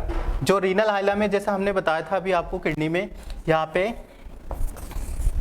ये यहाँ से है ना आर्टरीज निकलती है, वेन निकलता है, नर्व एंडिंग निकलती है या नर्व निकलती है, तो उसको यहाँ पे जो पॉइंट होता है उसको हम रीनल हाइलम कहते हैं। ठीक है, from the renal hilum renal vein, जैसा यहाँ पे लिखा हुआ है, मेंशन किया हुआ है हमने, रीनल वेन होता है, लिम्फेटिक वेन आपको देखने को मिल सकता है या वेसिकल देखने को मिल सकता है, यूरोटर एक्सेट्रा, और भी चीज़ें आपको देखने को मिल सकती है, आर्टरी आपको देखने को यहाँ पे मिल सकता है। तो ये हो गया किडनी से रिलेटेड जो मेन टॉपिक होते हैं, मेन इंपॉर्टेंट पॉइंट होता है कि आपको क्या चीज़ें देखने को मिलती है, क्या आर्टरी होती है, कहाँ से आपकी रीनल आर्टरी निकलती है, कैसे आपका यूरिन फॉर्म होकर निकलता है। ठीक है, नेक्स्ट पॉइंट का बात करते हैं हम।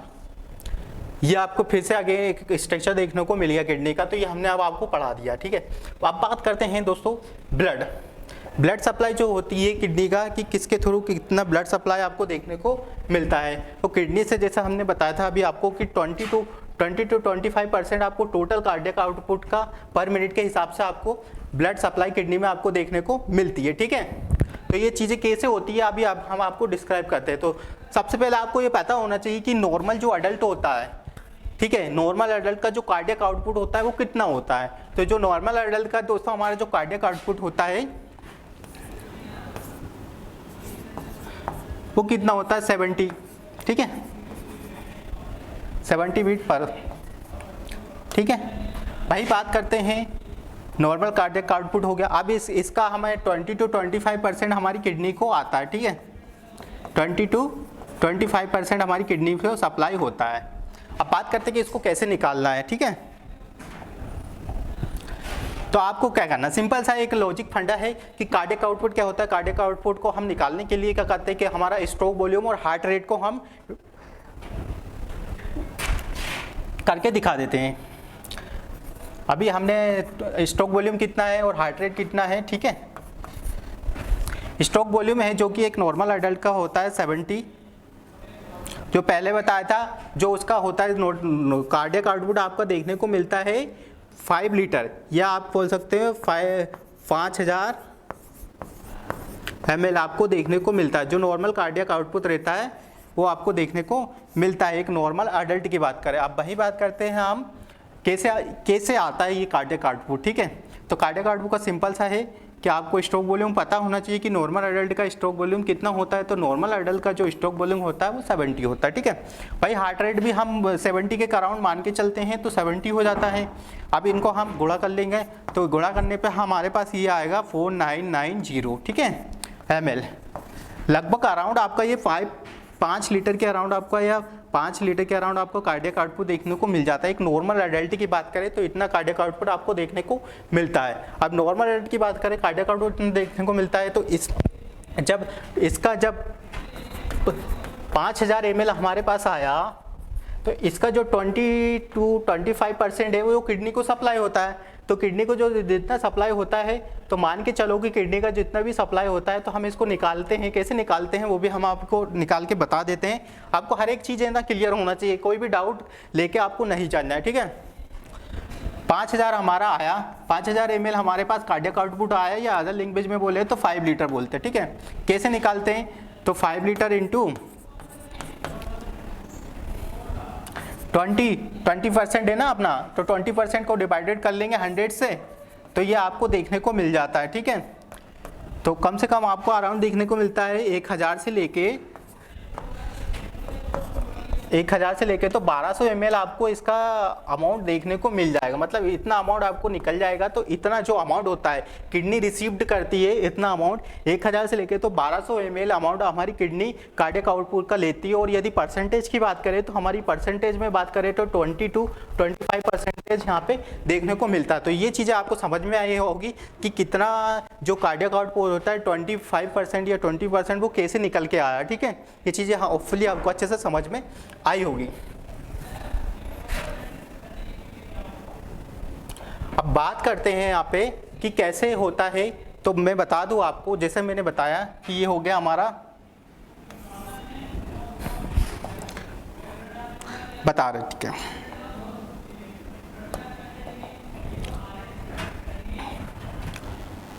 मान के चले हम, ये हमारा हो गया एक सेल हो गया, ठीक है।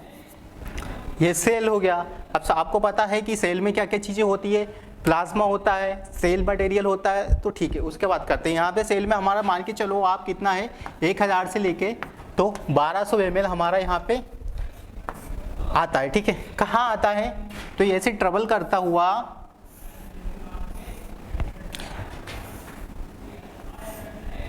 किडनी को आता है।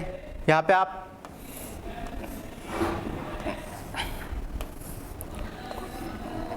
ये हो गया आपका फोमन कैप्सूल, ठीक है, ये चीज़ है, ठीक है। ये सेल हो गया, हाँ हम इसको सेल मान चलते हैं कि सेल है। यहाँ से कार्डियक, हमारा कार्डियक आउटपुट का कितना परसेंट ब्लड होता है, तो यह ठीक है। यहाँ से ऐसे ब्लड आता है आपका, ठीक है। अब जो ब्लड का हमारी सेल पे एक फंडा होता है कि जो फंडा यहाँ पे होता है, ठीक है, अरे सेल होता है, देन प्लाज्मा होता है,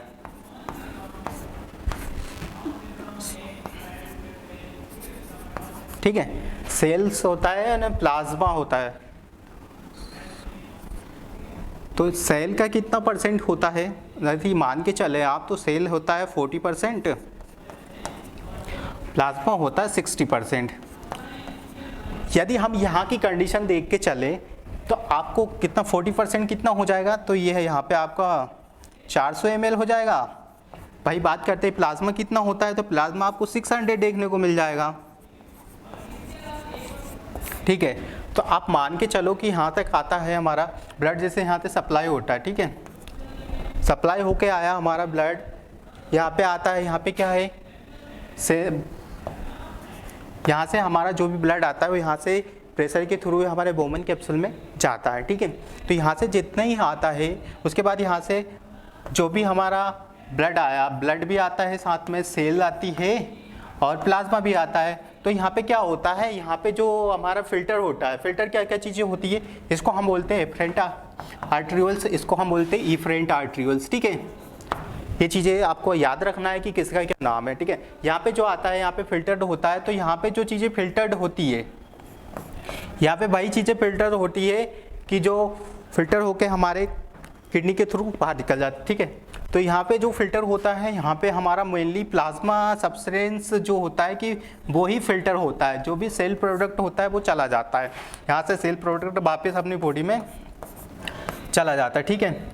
तो यहाँ पे जो भी 600 हमारा अमाउंट आया है, 600 यहाँ पे हमारा फिल्टर्ड होता है, तो 600 में टोटल 600 हमारा यहाँ पे फिल्टर नहीं हो जाता है। 600 जैसे यहाँ पे आया तो 600 यहाँ पे आएगा, तो इसका कुछ परसेंटेज होता है कि वो जो परसेंट होता है, जैसे ही आपको एक सिंपल लैंग्वेज में बताऊँ मैं कि कितना, कि जैसे हम घर में आप लोगों ने कभी चाय वगैरह बनाई होगी, तो उसमें जैसे ही कंडीशन होती है, जैसे कि हमारा उसमें रहता है कि हमारा चाय नीचे आ जाता है, वो छलनी में जो चीज़ें होती है वो ऊपर रह जाती है, तो वही चीज़ें इसमें भी है कि पूरा चीज़ें हम यूज़ नहीं करते, इसका भी कुछ परसेंट होता है। तो इसका कुछ जितना परसेंट होता है, तो उसका जितना परसेंट होता है यहाँ पे वो आपको देखने को मिल जाती है 120 to 125 ml।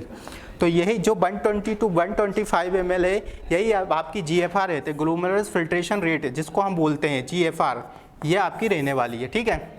अब यहाँ पे इतना आया, अब देख पा रहे होंगे कि 125 इस 600 ml में से आपको 125 इतना परसेंट आपको किडनी में आपको देखने को मिलता है, फिल्टर्ड होकर GFR के थ्रू बोमन्स कैप्सूल में आपको देखने को मिलता है, ठीक है। वही बात करते हैं हम अब इसके थोड़ा, इसमें आप एक नॉर्मल लैंग्वेज में मैं आपको बताऊं कि यदि आपसे पूछा जाए कि 1 ml में हमारी किडनी कितना यूरिन फॉर्म करती है, तो आपको सोचने में आएगा कि 1 ml में हमारी किडनी कितना यूरिन फॉर्म करती है। तो वही चीज़ें हम आपको बता रहे हैं कि कैसे हमारी किडनी एक यूरिन का फॉर्म करके 1 ml तक कैसे हमारी यूरिन 1 मिनट में 1 ml यूरिन बनाती है, ठीक है। तो यहाँ पे 125 या 120 ml आपका देखने को मिलता है, ये फिल्ट्रेशन रेट है। आप GFR है, आप इसको नोट भी कर सकते हो कि एक नॉर्मल एडल्ट का GFR कितना रहता है। तो आप यदि आपसे एग्जाम के पॉइंट ऑफ व्यू से देखें तो आपके लिए ये चीज़ें इंपॉर्टेंट होने वाली है, ठीक है। तो यहाँ पे आप एक बैलेंस के थ्रू आप ये निकालने के लिए आप मैं एक अच्छे से बना के बता देता हूँ। इतना चीज़ें आपको समझ में आई। वहाँ से सेल है, वहाँ से सेल से जितना हमारा आता है, प्लाज्मा भी आता है, ब्लड सेल्स भी आती है। ब्लड सेल्स वो फिल्टर्ड नहीं होती है, जो प्लाज्मा सब्सटेंस होता है ब्लड रिलेटेड होता है, वो चीज़ें यहाँ से सब्सटेंस हमारी ग्लोमेरुलर फिल्ट्रेशन में फिल्टर्ड होके बोमन कैप्सूल में आती है। देन उसके बाद जो सेल होता है वो इफरेंट आर्टियोल से वापस बॉडी को रीगेन हो जाता है, ठीक है। अब इसको एक अच्छे से लैंग्वेज में अच्छे से डायग्राम करके आपको अभी फिर से बता देते हैं, ठीक है। यहाँ से जैसे ही हमारा ये हो गया हमका वोमन कैप्सूल, ठीक है, ये ठीक है, ये वोमन कैप्सूल हो गया। देखिए भाई बात करते हैं, ये हो गया हमारा PCT हो गया, ये लूपोपेनले हो गया हमारा, ये डिसेंडिंग लूपो। देन भाई बात करते हैं, ये क्या हो गया, DCT हो गया। और ये क्या है, ये आपका कलेक्टिंग डक्ट हो गया, ठीक है, यहाँ पे कलेक्टिंग डक्ट। और ऐसे करके यहाँ से यूरिन ड्रिप हो जाता है। तो ये आपको एक सिंपल लैंग्वेज में समझाने के लिए मैंने बताया है, ठीक है। जैसे हमारा यूरिन यहाँ पे आया, कितना 125 है ना, 125 आपका GFR है। तो इसका यहाँ से जो जितना GFR निकलता है, ऐसे करके यहाँ से छल के आता है। तो हम एक बैलेंस या एक नॉर्मल आपको बताने के लिए कि 1 ml यहाँ पे कैसे आएगा, उसकी चीज़ें आपको बता रहे हैं। तो आप मान के चलो कि यहाँ पे 100 ml है ना, 100 ml किसी का GFR है, ठीक है। तो यहाँ पे PCT होता है। PCT क्या होता है, प्रॉक्सिमल कन्वलेंट ट्यूब्यूल, ठीक है। यहाँ से कितना परसेंट रीअब्जॉर्ब हो जाता है PCT से, जो तो कम अराउंड के अराउंड हम बात करें तो 82-85% यहाँ पे रीअब्जॉर्ब हो जाता है सब्सटेंस का, ठीक है। अब कितना बचा, इसके बाद ये क्या है, ये लूप ऑफ हेनले है आपका, लूप ऑफ हेनले, ठीक है। ये लूप ऑफ हेनले हो गया, ठीक है। ये डिस्टल कन्वलेंट ट्यूब्यूल हो गया आपका, DCT बोलते हैं जिसको हम, ठीक है। और ये कलेक्टिंग डक्ट हो गया, ठीक है। तो यहाँ से जितना आया तो यहाँ से 80 to 80% हो गया, तो अब बचा कितना हमारे पास 25%, 50% बचा, या फिर आप बोल सकते हो 20% बचा। यहाँ पे नहीं होता है, देन DCT के पास कितना अब्जॉर्ब हो जाता है, तो DCT जो हमारी होती है वो 50% हमारा यहाँ पे अब्जॉर्ब कर लेती है। जितना भी प्लाज्मा प्रोडक्ट आता है, जितना भी होता है वो बॉडी के थ्रू यहाँ पे सेल्स के थ्रू रीअब्जॉर्ब हो जाता है, ठीक है। यहाँ पे हमारा 15% यहाँ पे रीअब्जॉर्ब हो गया। अब हमारे पास कितना DCT हो गया, अब यहाँ पे ADH होता है, ठीक है, एंटी डाययूरेटिक हार्मोन। अब बचा हमारे पास 5%, जितना भी होता है यहाँ से कलेक्ट होके, फिल्टर्ड होके, धीरे धीरे अब्जॉर्ब होके 80% PCT को जाता है, देन DCT को जाता है। देन उसके बाद जितना भी हमारा यूरिन बचता है, यूरिन हमारा यहाँ पे ADH के थ्रू कितना होता है, 3 से 4% यहाँ पे अब्जॉर्ब हो जाता है, 3 to 4% यहाँ पे अब्जॉर्ब आपको देखने को मिल सकता है। यहाँ से अब्जॉर्ब आपको 3 to 5% आपको देखने को मिल जाता है। भाई यहाँ की बात करते हैं कलेक्टिंग डक्ट का, ये कलेक्टिंग डक्ट है। कलेक्टिंग डक्ट में आपको अब कितना बचा, यहाँ पे 80% हो गया, यहाँ पे 15% हो गया। फिर बात करें 3 to 4% आपको ADH के थ्रू भी आपको देखने को मिल जाता है, वहाँ से अब्जॉर्ब हो जाता है। अब बचा कितना आपके पास 1%, यहाँ से जितना है 1% आपका यूरिन फॉर्म होता है 1 मिनट में, ठीक है। सॉरी, फॉर्म नहीं होता, मतलब 1 मिनट में आपका 1 ml यूरिन आपका निकलता है, या 1 ml आपको किडनी के थ्रू फॉर्म होकर बाहर जाता है। तो ये चीज़ें हैं, सिंपल सा देखो, यहाँ से सेल था, सेल में से हमारा कितना आया था, यहाँ से सेल था, सेल में से 40% और 60% हमारा ब्लड और प्लाज्मा निकल के सेल से और प्लाज्मा आती है।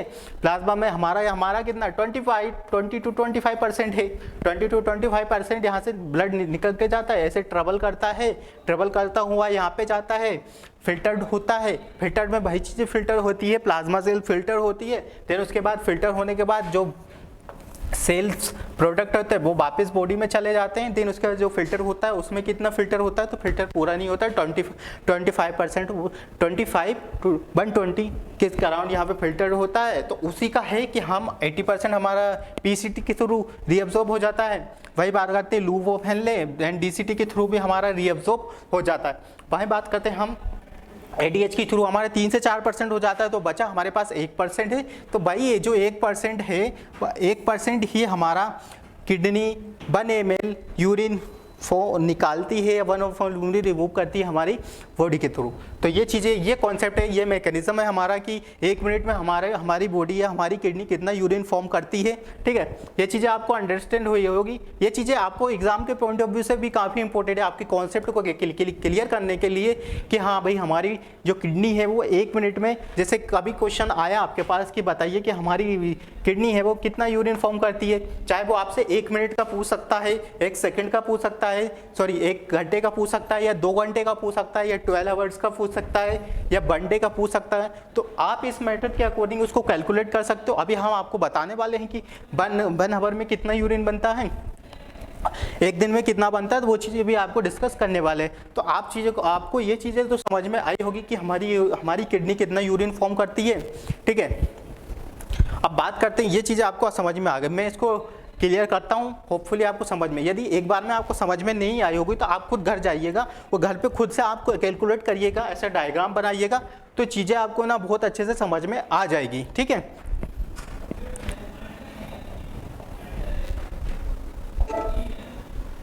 नेक्स्ट चलते हैं हम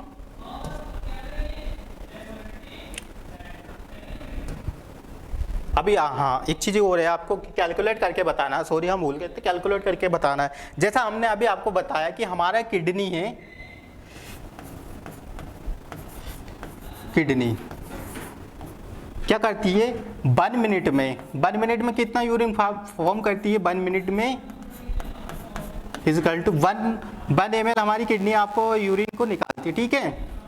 अब वही बात करते हैं, यदि आपसे ये क्वेश्चन यदि 1 मिनट का पूछा जाता है क्वेश्चन, तो आप 1 मिनट यहाँ पे लिख सकते हो, ठीक है। अब यदि आपसे पूछ लिया जाए कि किडनी चलो बताइए हमें कि 60 मिनट या 1 आवर में कितना यूरिन फॉर्म करती है, तो आप इजीली कैलकुलेट कर सकते हो, ठीक है। आपको ये चीज़ें याद रखना है कि 1 ml, ठीक है, 1 ml तो हमारी 1 मिनट में करती है, और तो 1 आवर में हमारे पास कितना मिनट्स होता है, तो 60 मिनट होता है, ठीक है। तो आप इसको मल्टीप्लाई कर सकते हो 60 से, ठीक है। तो आपका यहाँ पे आ जाएगा 60 ml। हमारी जो किडनी है 1 घंटे में यूरिन को निकालती है, ठीक है। ये चीज़ें आपको आ जाएगी यहाँ पे। तो 1 आवर में आपको कितना यूरिन फॉर्म होके किडनी के थ्रू बाहर निकलता है, तो आपको 60 ml आपको यूरिन आपको बाहर निकल जाता है, ठीक है। ये चीज़ें आ गई। यदि 1 आवर का आ गया तो ये आप एग्जाम का अपॉइंटमेंट से वेरी वेरी इंपॉर्टेंट है, आप इसको नोट डाउन कर सकते हो। यदि हम वही बात करते हैं, यदि आपसे पूछा जाए 2 घंटे का, तो आप 2 घंटे को भी आप डिवाइड कर सकते हो। 60 ml है 120, यदि 2 घंटे को है तो यहाँ पे आपको 2 से मल्टीप्लाई करेंगे तो आपके सामने यहाँ पे 120 ml आ जाएगा। तो ये डिपेंड करता है कि क्या कंडीशन आपसे पूछी जाती है एग्जाम में, तो उसके पॉइंट ऑफ व्यू से आप इस मेथड के थ्रू उसको निकाल सकते हो कि हमारी जो किडनी है वो कितना यूरिन यहाँ पे फॉर्म करती है, ठीक है। वही बात करते हैं, यदि 1 डे का बात करते हैं तो 1 डे में कितने आवर्स आपको देखने को मिलते हैं, तो 1 डे में आपको 24 आवर्स देखने को मिलते हैं, ठीक है। उसको 60 से मल्टीप्लाई करेंगे हम, तो हमारे पास कितना आ जाएगा। अब सबसे पहले तो उसको हमको ये चीज़ देखना है कि हमारे पास कितने मिनट्स हो रहे हैं, ठीक है। तो इसमें यदि मिनट से आपको देखा जाए तो आपसे इससे मल्टीप्लाई करेंगे तो आपके पास अराउंड कितना आ जाता है, आपके पास 1400 से 1500 ml आपको 1 डे में एक नॉर्मल अडल्ट होता है कि जो यूरिन को आउट करता है हमारी किडनी के थ्रू, ठीक है। एक ये नॉर्मल अडल्ट का बात है, ठीक है।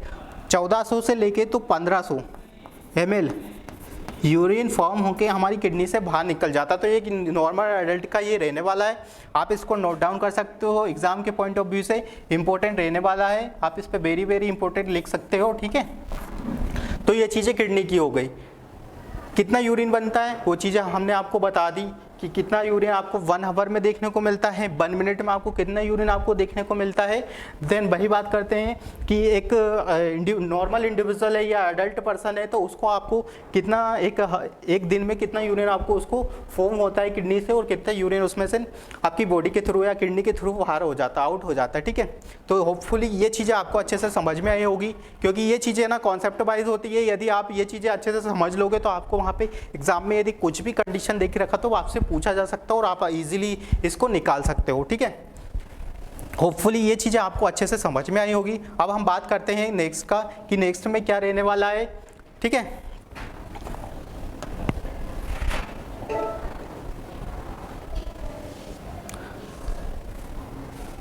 नेक्स्ट पॉइंट है, हम कुछ चीज़ें कॉन्सेप्ट होते हैं, कुछ वैल्यू है, हम वो चीज़ें डिस्कस कर लेते हैं।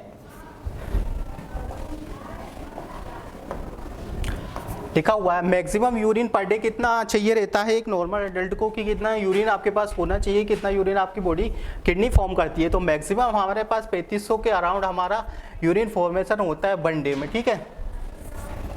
और मिनिमम यूरिन पर डे की बात करें तो कम से कम कितना यूरिन आपको मिनिमम देखने को मिल सकता है, तो मिनिमम आपको 500 ml पर डे आपको देखने को मिल सकता है, ठीक है। इतना यूरिन फॉर्म करती है हमारी किडनी। एक नॉर्मल एडल्ट की बात करते हैं, यदि किसी को कुछ डिसीज कंडीशन नहीं है तो नॉर्मल कंडीशन में आपको एक दिन में कितना यूरिन आपको देखने को मिल जाता है। ज़्यादा से ज़्यादा कंडीशन की बात करें तो 3500 देखने को मिल जाएगा। इन लेस अमाउंट की बात करें, हम कम से कम की बात करें तो आपको 500 ml पर डे आपको देखने को मिल सकता है, ठीक है। एबिलिटी की बात करते हैं हमारे, तो हमारी किडनी की क्या एबिलिटी का मतलब कि क्या कितनी क्षमता होती है कि कितने ml में हमारी बॉडी कितना बेस्ट प्रोडक्ट हमारी किडनी और हमारी बॉडी से बाहर निकाल सकती है, उसको हम एबिलिटी बोलते हैं, ठीक है।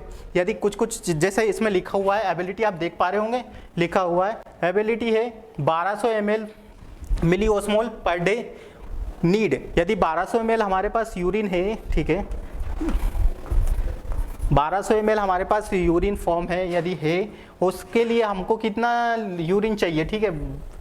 तो उसके लिए हमारे पास होना चाहिए 1 लीटर यूरिन होना चाहिए। तब आपके पास से जो जितना 1200 ml आपके पास प्रोडक्ट है, बेस्ट प्रोडक्ट आपके पास 1200 ml के अराउंड आया है, वो तभी आउट होगा आपकी किडनी से कि जब आपकी किडनी आपको कितना यूरिन बना रही है, आपको 1 लीटर यूरिन आपका फॉर्म कर रही है, ठीक है, तब जाके 1200 ml हो जाएगा।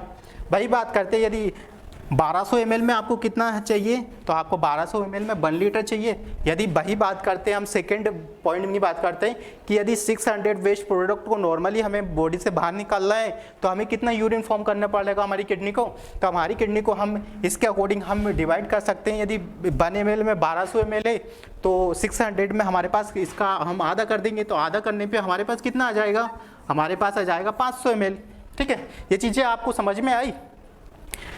तो यही चीज़ें है कि यदि आपको समझना, आपको क्या करना है, आपको रटना नहीं है, आपको क्या है कि आपको कॉन्सेप्ट समझना है, क्योंकि एग्ज़ाम में आपसे कभी हो सकता है ऐसा पूछा जा सकता है, कभी ऐसा भी पूछा जा सकता है। तो यदि चीज़ें आपने कॉन्सेप्ट वाइज अच्छे से पढ़ी है तो आपको ये चीज़ें समझ में आ जाएगी कि 600 में कितना लगेगा। आप यदि इससे भी यदि अब वो होता 600, यदि आपसे 2400 भी पूछे तो यदि आपको अच्छे से पता है, यदि आपकी कॉन्सेप्ट क्लियर है तो आप 2400 ml का भी आप निकाल सकते हो कि 2400 ml में हमारी किडनी को कितना यूरिन निकल की रिक्वायर्ड होगी कि वो हमारे वेस्ट प्रोडक्टों को हमारी बॉडी से बाहर कर सकती है। ठीक है, ये चीज़ें हैं, ये चीज़ें आपको क्लियर होना चाहिए। छोटी छोटी चीज़ें हैं, बट छोटी छोटी चीज़ें ही आपको एग्जाम में पूछी जाती है। 1 लाइनर क्वेश्चन हो गया तो ये चीज़ें पूछी जाती है और सीधा सिंपल सा 1 मार्क का डिफरेंस होता है। ठीक है, नेक्स्ट बात करते हैं,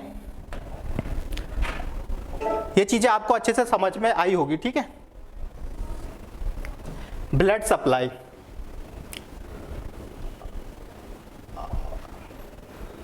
ब्लड सप्लाई कैसे होती है हमारी किडनी का, तो जैसे मैंने बताया था कि ब्लड सप्लाई, जैसे अभी आपको हम ड्रॉ करके बता देते हैं।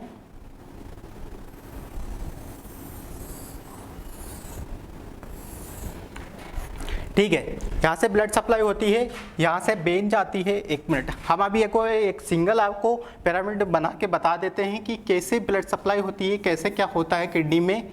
ठीक है, ताकि आपको अच्छे से हर चीज़ें लॉन्ग टर्म तक याद रहे। यहाँ से आपकी किडनी जाती है, यहाँ से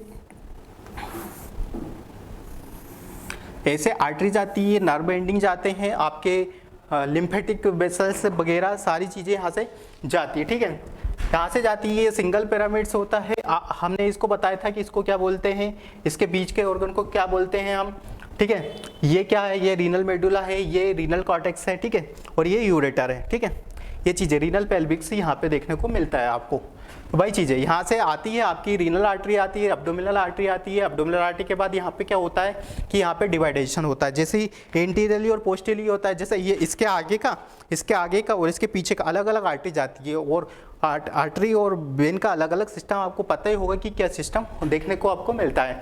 भाई आती है, सबसे पहले आप बात करते हैं कि जो आर्टरी आती है यहाँ से, रीनल आर्टरी आप मान सकते हो, रीनल आर्टरी। ठीक है, ये रीनल आर्टरी आपकी हो गई। इसके बाद यहाँ पे यदि आती है तो जो स्पेस होता है ये वाला, इसके बीच का, यहाँ पे से डिवाइडेड हो जाती है हमारी आर्टरी, यहाँ से डिवाइडेड हो जाती है। डिवाइडेड होके कहाँ जाती है, तो डिवाइडेड होके हमारी आर्टरी जाती है सबसे पहले इंटरलोबुलर आर्टरी में आती है। ठीक है, सेगमेंटल आर्टरी यहाँ पे होती है, इसको हम क्या बोलते हैं, सेगमेंटल आर्टरी।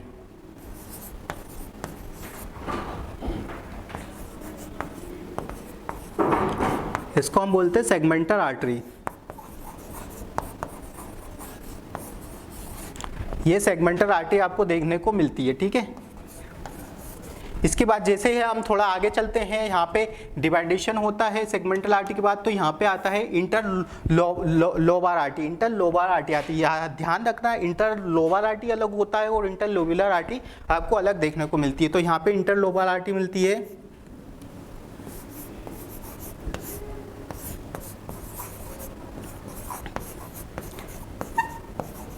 Interlobar artery. ठीक है, ये आर्टरी आपको यहाँ पे देखने को मिलती है। देन इसके बाद थोड़ा आगे चलते हैं तो हम यहाँ पे आपको इंटरलोबर आर्टरी हो गया, सेगमेंटल आर्टरी हो गया, हमारा इंटरलोबर आर्टरी हो गया, रीनल आर्टरी हो गया।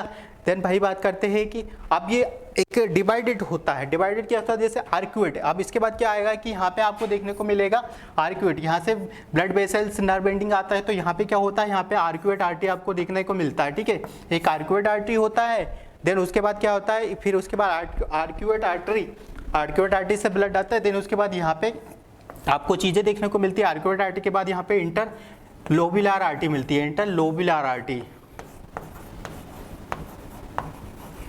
इंटरलोबुलर आर्टरी आपको देखने को मिल जाएगी। देन इसके बाद इंटरलोबुलर आर्टरी के बाद आपको क्या देखने को मिलेगा, देन उसके बाद आपको देखने को मिल जाएगा आर्टरियोल्स।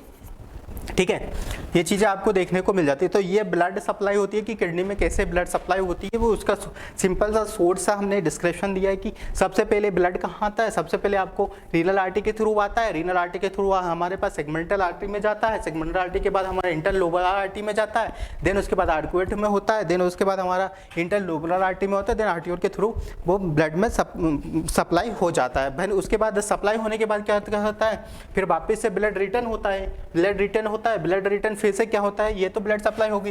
अब फिर वीनस सप्लाई की यदि हम बात करें तो वीनस सप्लाई भी सिंपल सा है। सबसे पहले वीनस सप्लाई कहाँ होगी, जैसा हम बताते हैं सबसे पहले वीनस सप्लाई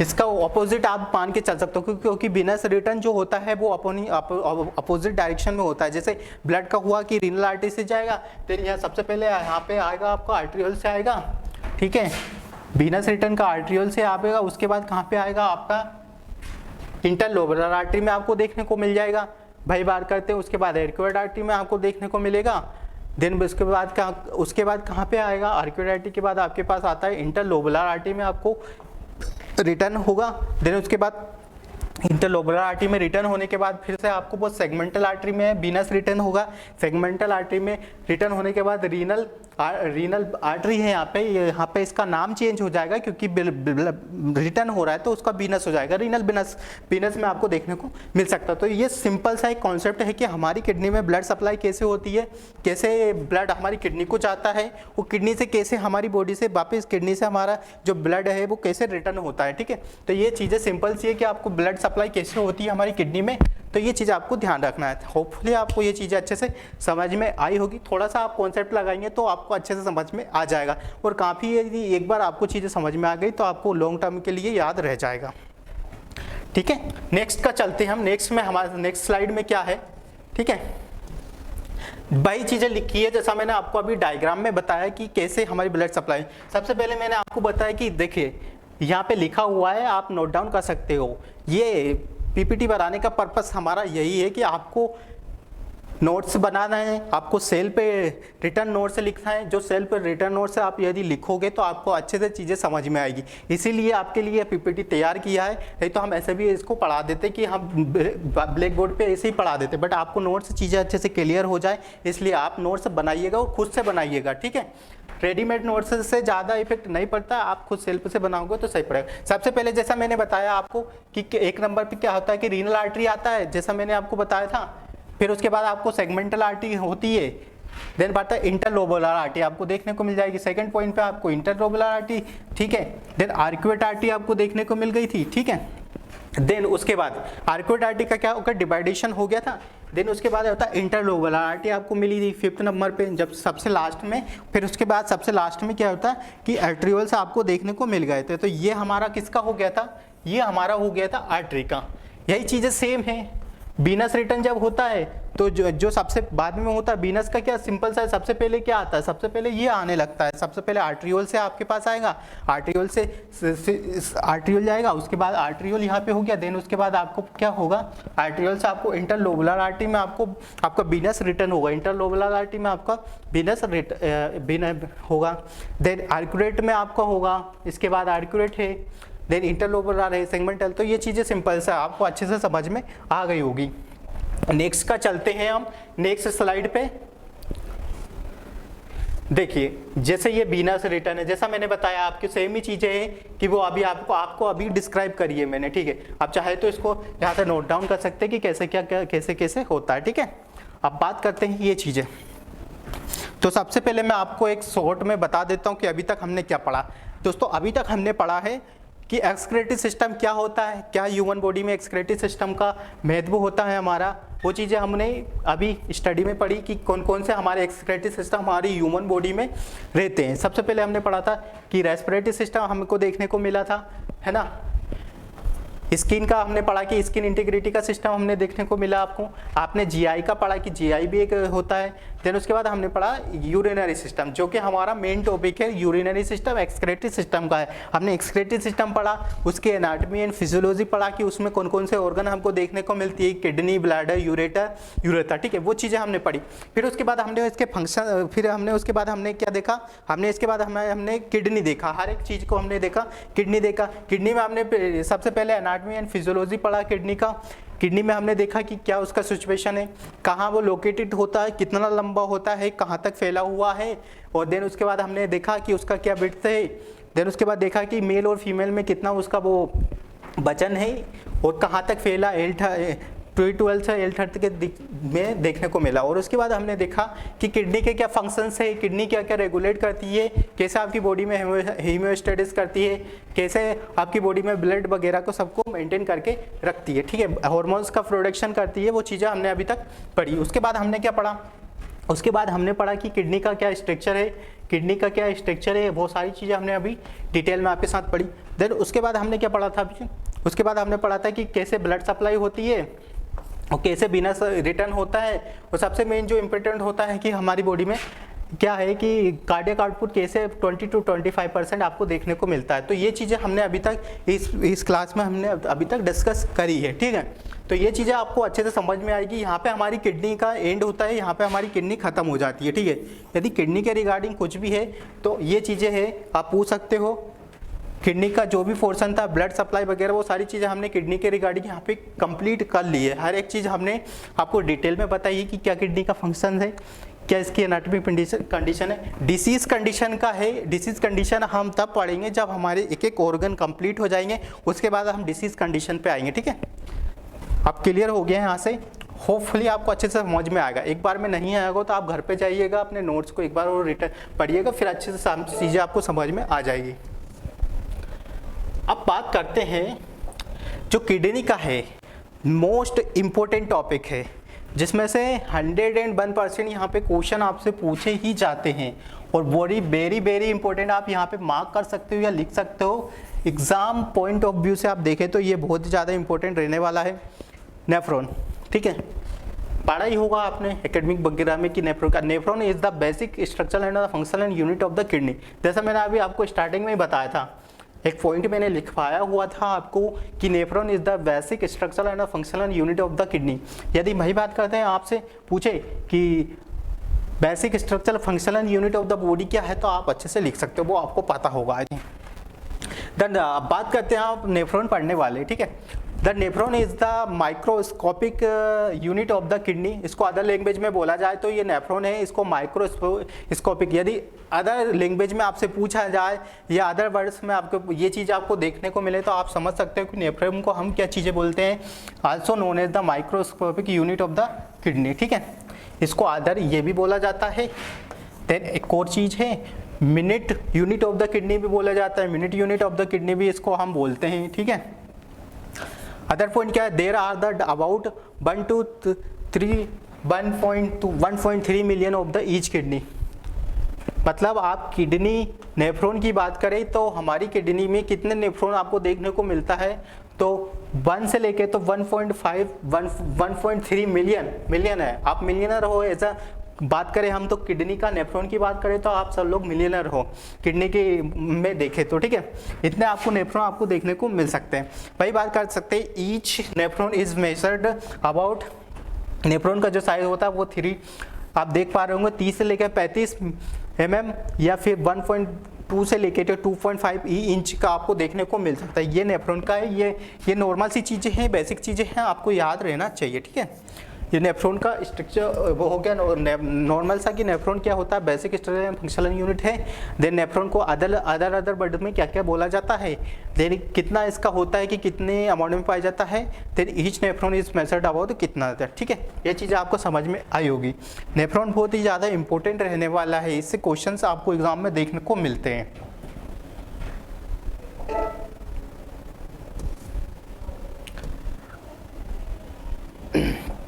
बात करते हैं हम टाइप्स ऑफ नेफ्रॉन, ठीक है।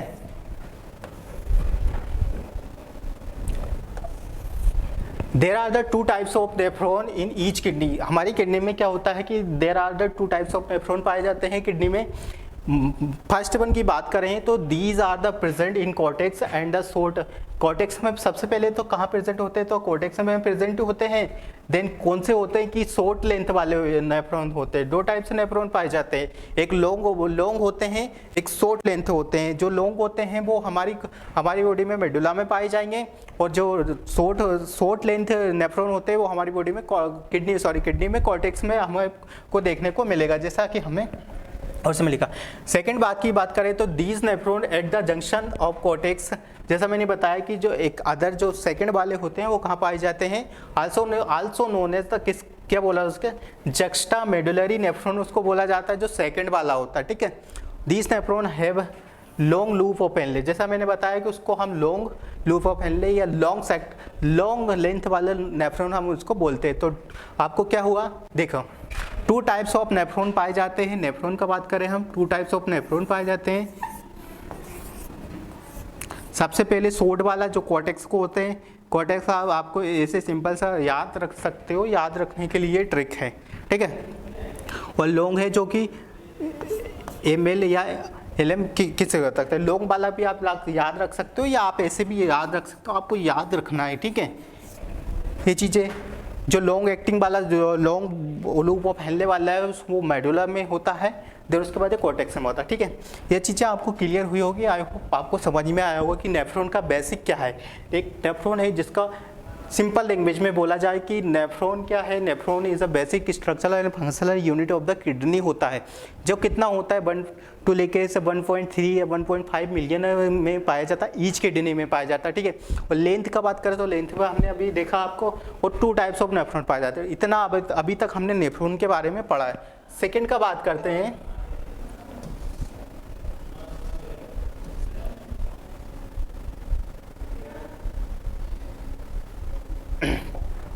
ये था नेफ्रॉन क्या। अब हम नेफ्रॉन का आपको स्ट्रक्चर बना के दिखा देंगे कि नेफ्रॉन का स्ट्रक्चर कैसे रहता है। हालांकि नेफ्रॉन का स्ट्रक्चर इसमें आपको को अच्छे से समझ में नहीं आएगा, बट आप जब तक आप खुद से ट्राई नहीं करोगे बनाने के लिए तो आपको नेफ्रॉन का अंडरस्टैंडिंग नहीं होगा कि कैसे नेफ्रॉन होता है। ठीक है, तो अभी हम नेफ्रॉन का स्ट्रक्चर आपको बना के दिखा देते हैं। सबसे पहले बात करें कि नेफ्रॉन का स्ट्रक्चर बनाने से पहले कुछ बेसिक कॉन्सेप्ट होते हैं नेफ्रॉन में, या हमारी किडनी से रिलेटेड जो बेसिक कॉन्सेप्ट होते हैं नेफ्रॉन के रिगार्डिंग, वही चीज़ें हम आपको बता देते हैं कि कैसे क्या होता है। जैसे हम बात करें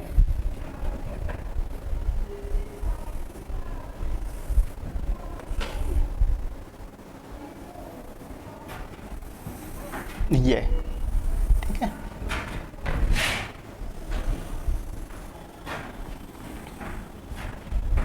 आप इसको सेल बोल सकते हो। ठीक है,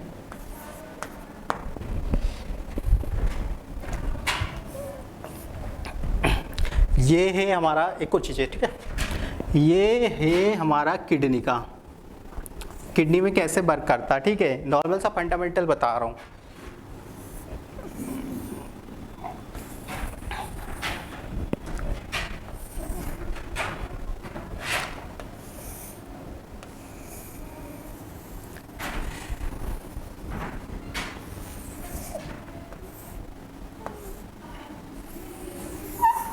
ये सेल है। ठीक है, अब क्या होता है, जैसे आप सभी लोगों को पता है कि जो भी ब्लड का फिल्टर्स वगैरह होता है हमारी बॉडी में, जो ह्यूमन बॉडी होती है उसमें आर्टरी का प्रेशर अलग रहता है, वेन का प्रेशर अलग रहता है अकॉर्डिंग टू अपने ह्यूमन बॉडी की बात करें तो। ये हमारा किडनी का हो गया कि किडनी के जो भी सेल्स होती है उसमें, या उसकी जो भी आर्टरीज हो, जो वेन होती है उसमें ब्लड सप्लाई कैसे होती है। ठीक है, और ये नॉर्मल है। अदर ऑर्गन की हम बात करते हैं। ठीक है, तो सबसे पहले हम अदर ऑर्गन का आपको बता देते हैं कि जैसे यहाँ पे आर्टरी का प्रेशर होता है, ब्लड यहाँ से आता है, इससे आता है। ठीक है, ये भी आपका आर्टरी हो गया, यहाँ पे भी आपको आर्टरी देखने को मिलता है। ठीक है, तो जितना यहाँ का प्रेशर होता है उतना ही यहाँ का इसमें वेन का प्रेशर आपको कम देखने को मिलता है। ठीक है, यहाँ पे आपको प्रेशर कम देखने को मिल जाएगा। ये वेन हो गया, ब्लड रिटर्न होता है तो वेन के थ्रू जाता है। ठीक है, तो यहाँ पे जितना भी प्रेशर होता है, यहाँ पे प्रेशर दोस्तों पता है ब्लड का प्रेशर इंक्रीज रहता है हमेशा ही। जब आर्टरी की हम बात करने जाए तो आर्टरी में ब्लड प्रेशर हमेशा इंक्रीज आपको देखने को मिलता है, ठीक है। और यही बात करते हैं तो बेन में बात करें तो बेन में हमेशा जो ब्लड प्रेशर रहता है वो थोड़ा कम रहता है एज़ कम्पेयर टू ब्लड की हम बात करें तो, ठीक है। यहाँ पे आपको फिल्टर वगैरह देखने को मिल सकता है, ये हम नॉर्मल बता रहे हैं आपको। तो ऐसी चीज़ें आपको नॉर्मल सा देखने को मिलता है। यदि नॉर्मल ऑर्गन की हम बात करने जाएं कि ये चीज़ें आपको देखने को मिलती है, यहाँ से ब्लड आता है, सेल के थ्रू ब्लड आता है ऐसे, फिर ट्रेवल करके वेनस के थ्रू, आर्टरियोल्स के थ्रू यहाँ पे एक्सचेंज होता है आर्टरियोल्स में, कैपिलरीज में, ऐसे कैपिलरीज होता है, छोटा छोटा कैपिलरीज होता है यहाँ पे एक्सचेंज होता है, इस कैपिलरीज के थ्रू यहाँ पे ब्लड जाता है, फिर आर्टरियोल से फिर वापस बॉडी सिस्टम में चला जाता है, ठीक है। ये तो हो गया हमारे नॉर्मल सेंस का। अब बात करते हैं कि डिफरेंट हमारी किडनी में क्या, आर्टरी में क्या डिफरेंट रहता है, ठीक है। जैसे ही हमारी यहाँ से ब्लड आया, यहाँ से ब्लड ट्रेवल करता है, ऐसे ट्रेवल करता है हमारा ब्लड, ठीक है। यहाँ पे कैपिलरीज पाई जाती है, ठीक है, फिल्टर्ड होने के लिए ब्लड, और यहाँ से यहाँ पे, ठीक है। अब मैं बात करूँ हमारा, तो इसको हम क्या बोलते हैं,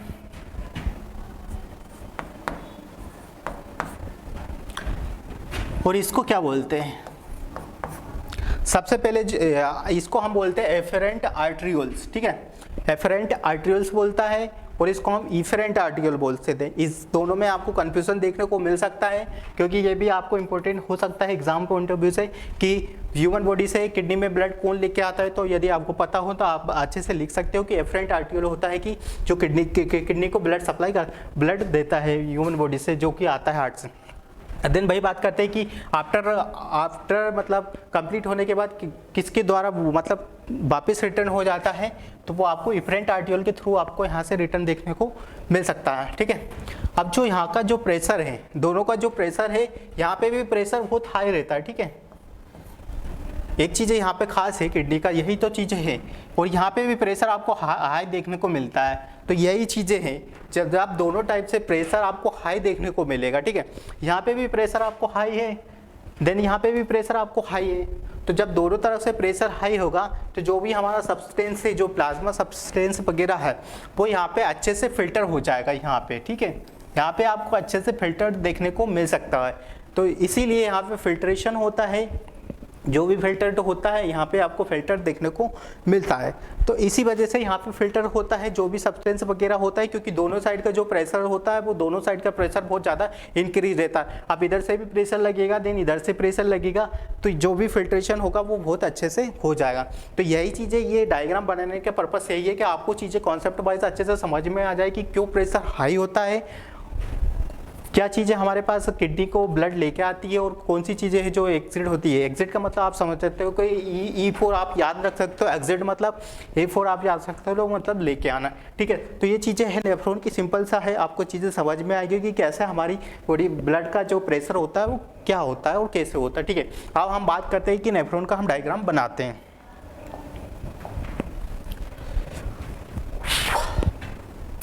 सबसे पहले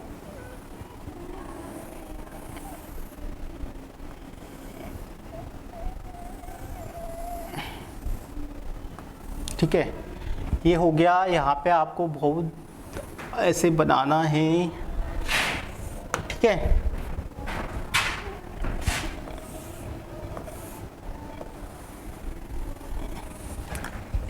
ये ठीक है, ये आपका एफरेंट आर्टरियोल्स हो गया। यहाँ पे इफरेंट आर्टरियोल्स आपको देखने को मिल जाएगा, ठीक है। ये चीज़ें, यहाँ से ब्लड आता है हमारे, ये सेल्स के थ्रू यहाँ पे ब्लड आता है, यहाँ से ब्लड ट्रेवल करता है, जैसा अभी हमने आपको बताया कि ब्लड ट्रेवल करता हुआ यहाँ तक आता है, और यहाँ से ऐसे छलनी होती है, यहाँ पे फिल्टर्ड होता है ब्लड, कैपिलरीज पाई जाती है, कौन सी कैपिलरीज पाई जाती है, वो अभी सारी चीज़ें हम आपको डिस्कस करने वाले हैं, ठीक है। यहाँ से आपकी ह्यूमन बॉडी में वापस रिटर्न हो जाता है वीनस के थ्रू, ठीक है। तो जहाँ से जैसे ब्लड आता है, यहाँ से ऐसे ब्लड ट्रेवल करता हुआ हमारी बॉडी में आता है, ऐसे आता है, ठीक है।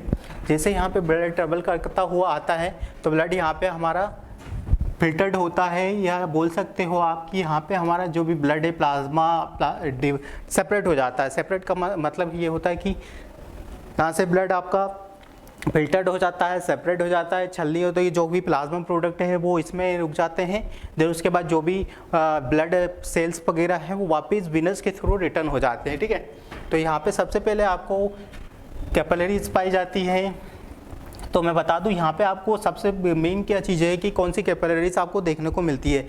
तो किडनी में आपको बताऊं, एक क्वेश्चन बनता है बहुत ही इंपॉर्टेंट कि which type of capillaries find in the kidney. तो आप लिख सकते हो कि फेनेस्ट्रेटेड कैपिलरी पाई जाती है। फेनेस्ट्रेटेड का मतलब होता है कि उसमें पोर्स आपको देखने को मिलता है। पोर्स का मतलब ये क्या कि पोर्स आपको दोस्तों छः टाइप के आपके पोर्स देखने को मिलते हैं, क्योंकि उसमें से आपको रीअब्जॉर्प्शन होता है, फिल्टर्ड होता है, तो वही चीज़ें इसलिए पोर्स से उसको बोला जाता है कि फेनेस्ट्रेटेड कैपिलरीज आपको किडनी में देखने को मिलती है, ठीक है। इसके बाद यहाँ पे कुछ सेल्स पाई जाती है। एक मिनट, ऐसे ये पोर्स पाए जाते हैं, यहाँ पे छोटे छोटे पोर्स पाए जाते हैं ऐसे, तो इनको पोर्स बोला जाता है, ठीक है भाई। बात करते हैं अदर का। यहाँ पे कुछ सेल्स पाई जाती है, ऐसे कुछ सेल्स पाई जाती है। हालांकि इस डायग्राम में आपको समझाने के लिए ऐसे बता रहे हैं, ये ऐसा एक्जेक्टली होता नहीं है, बट आपको चीज़ें समझ में आना चाहिए। तो यहाँ पे सेल्स पाई जाती है, ठीक है। कौन सी सेल्स पाई जाती है, तो हम आपको बताते हैं कि इसमें मेसेंजियल सेल्स पाई जाती है, ठीक है। मेसेंजियल सेल्स पाई जाती है। इसका क्या काम होता है, मेसेंजियल सेल का क्या काम होता है। मेसेंजियल सेल आपने सुना होगा ना, फेगोसाइट सेल, तो वही चीज़ है इसका भी। मेसेंजियल सेल पाई जाती है, और यहाँ पे एक और चीज़ पाई जाती है, फेगोसाइट सेल्स भी पाई जाती है, ठीक है। जो क्या करती है, जैसे कुछ भी सब्सटेंस वगैरह आया हमारा यहाँ पे फिल्टर हुआ, तो उसको किल करने का काम क्या करता है, उसको किल करने का काम हमारा मेसेंजियल सेल का करता है, और जो फेगोसाइट सेल का वर्क करती है, ठीक है। और जो इसका एक और फंक्शन होता है, मेसेंजियल सेल का एक फंक्शन और होता है। क्या फंक्शन होता है उसका, आपकी कॉन्ट्रैक्टाइल को बढ़ाता है। मतलब जैसे कॉन्ट्रैक्ट ऐसे करते हैं ना अपन, कॉन्ट्रैक्टाइल बढ़ाता है, कॉन्ट्रैक्ट करता है, वो सिस्टम इसका एक फंक्शन होता है, वो आपकी कॉन्ट्रैक्टिलिटी को बढ़ाता है,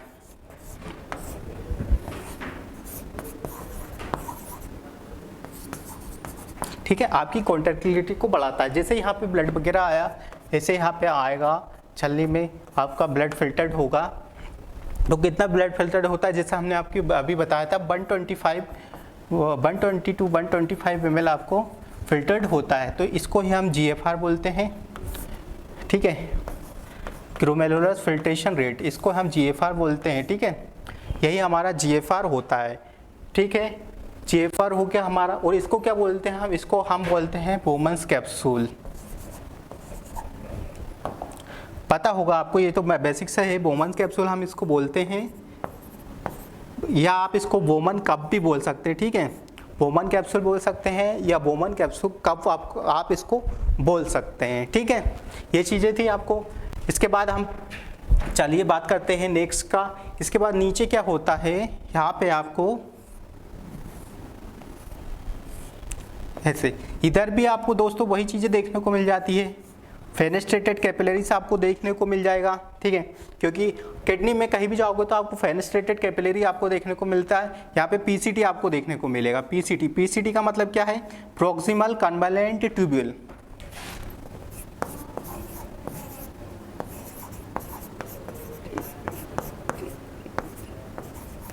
प्रॉक्सिमल कन्वॉल्वेंट ट्यूब्यूल है ये, इसको प्रॉक्सिमल कन्वॉल्वेंट ट्यूब्यूल कहते हैं। यहाँ पे वाटर वगैरह का रीअब्जॉर्प्शन होता है।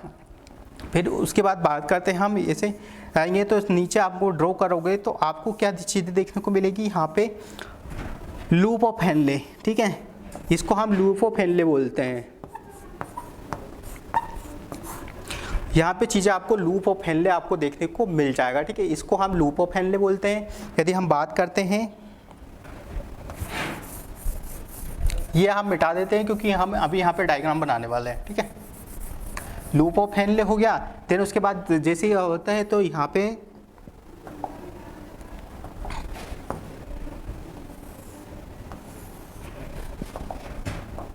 लूप ऑफ हेनले हो गया। जैसे आप यहाँ पे आपको देखने को मिल जाएगा, क्या देखने को मिला, डिजिटल कन्वर्जेंट ट्यूबवेल आपको यहाँ पे देखने को मिल सकता है। ठीक है, इसको हम डिजिटल कन्वर्जेंट ट्यूबवेल बोलते हैं, डीसीटी बोलते हैं, शॉर्ट फॉर्म में बोला जाए तो डीसीटी बोलते हैं। ठीक है, ये डीसीटी हो गया, ये पीसीटी हो गया आपका, ये लूप ओपन हो गया, डीसीटी हो गया, ये नेफ्रॉन के ही सारे पार्ट्स होते हैं। ठीक है, देन इसके बाद बात करते हैं तो नीचे आते हैं, आपको नीचे कलेक्टिंग डक्ट देखने को मिल जाती है। ठीक है,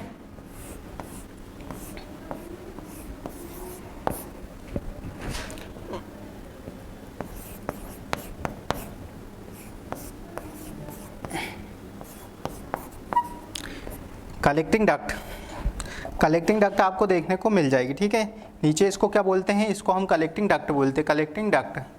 ठीक है, तो ये चीज़ें नेफ्रॉन की सिंपल सी है। सबसे पहले हमने नेफ्रॉन को देखा, कौन सा कैपिलरीज पाया जाता है, कौन सी सेल्स पाई जाती है नेफ्रॉन में।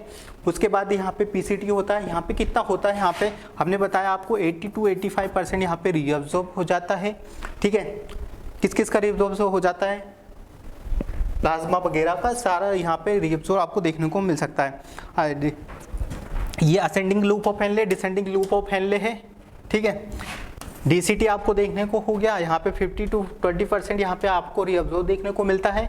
और वही बात करते हैं, यहाँ पे सेल्स पाई जाती है, यहाँ पे जो भी सेल्स आई थी वहाँ पे कितना 3 to 4% आपको देखने को मिल जाता है। तो ये रिगार्डिंग है कि आपको नेफ्रॉन का क्या स्ट्रक्चर है, क्या नहीं है, सारी चीज़ें इसमें आपको देखने को मिल सकती है। यहाँ पे कुछ सेल्स पाई जाती है, अलग अलग सेल्स होती है। कुछ चीज़ें हैं कि जहाँ पे प्रिंसिपल सेल्स पाई जाती हैं कि जो कि ये चीज़ें का वो रीअब्जॉर्ब करती है, यहाँ पे भी पाया जाता है। ठीक है, तो कुछ चीज़ें इसमें रहने वाली है। आगे का इतना चीज़ें आपको अच्छे से समझ में आया होगा। होपफुली हमने आज ये चीज़ें डिस्कस करी, ये नेफ्रॉन का है। आगे का कुछ का जो डायग्राम है, क्या इसका डिटेल है, सारी कंडीशन हम आगे आपको बताने वाले हैं, आगे की क्लास में क्या चीज़ें रहने वाली है। तो आज हमने जो जो पढ़ा आप लोगों को अच्छे से समझ में आया होगा। सबसे पहले हमने एक्सक्रीटरी सिस्टम को पढ़ा, किडनी को पढ़ा, किडनी का देखा क्या कंडीशन है, क्या उसका रहने वाला था, क्या उसका लोकेशन था एंटीरियरली पोस्टीरियरली, क्या उसका शेप और साइज रहा था, वो चीज़ें हमने किडनी का पढ़ा था। ठीक है, किडनी सेकंड हमने क्या पढ़ा, सेकंड हमने पढ़ा, हमने नेफ्रॉन को पढ़ा। नेफ्रॉन का छोटा सा हमने पढ़ा कि नेफ्रॉन क्या होता है, उसका स्ट्रक्चर हमने पढ़ाया। ठीक है, ये चीज़ें हम नेफ्रॉन का आज हमने डिस्कस किया।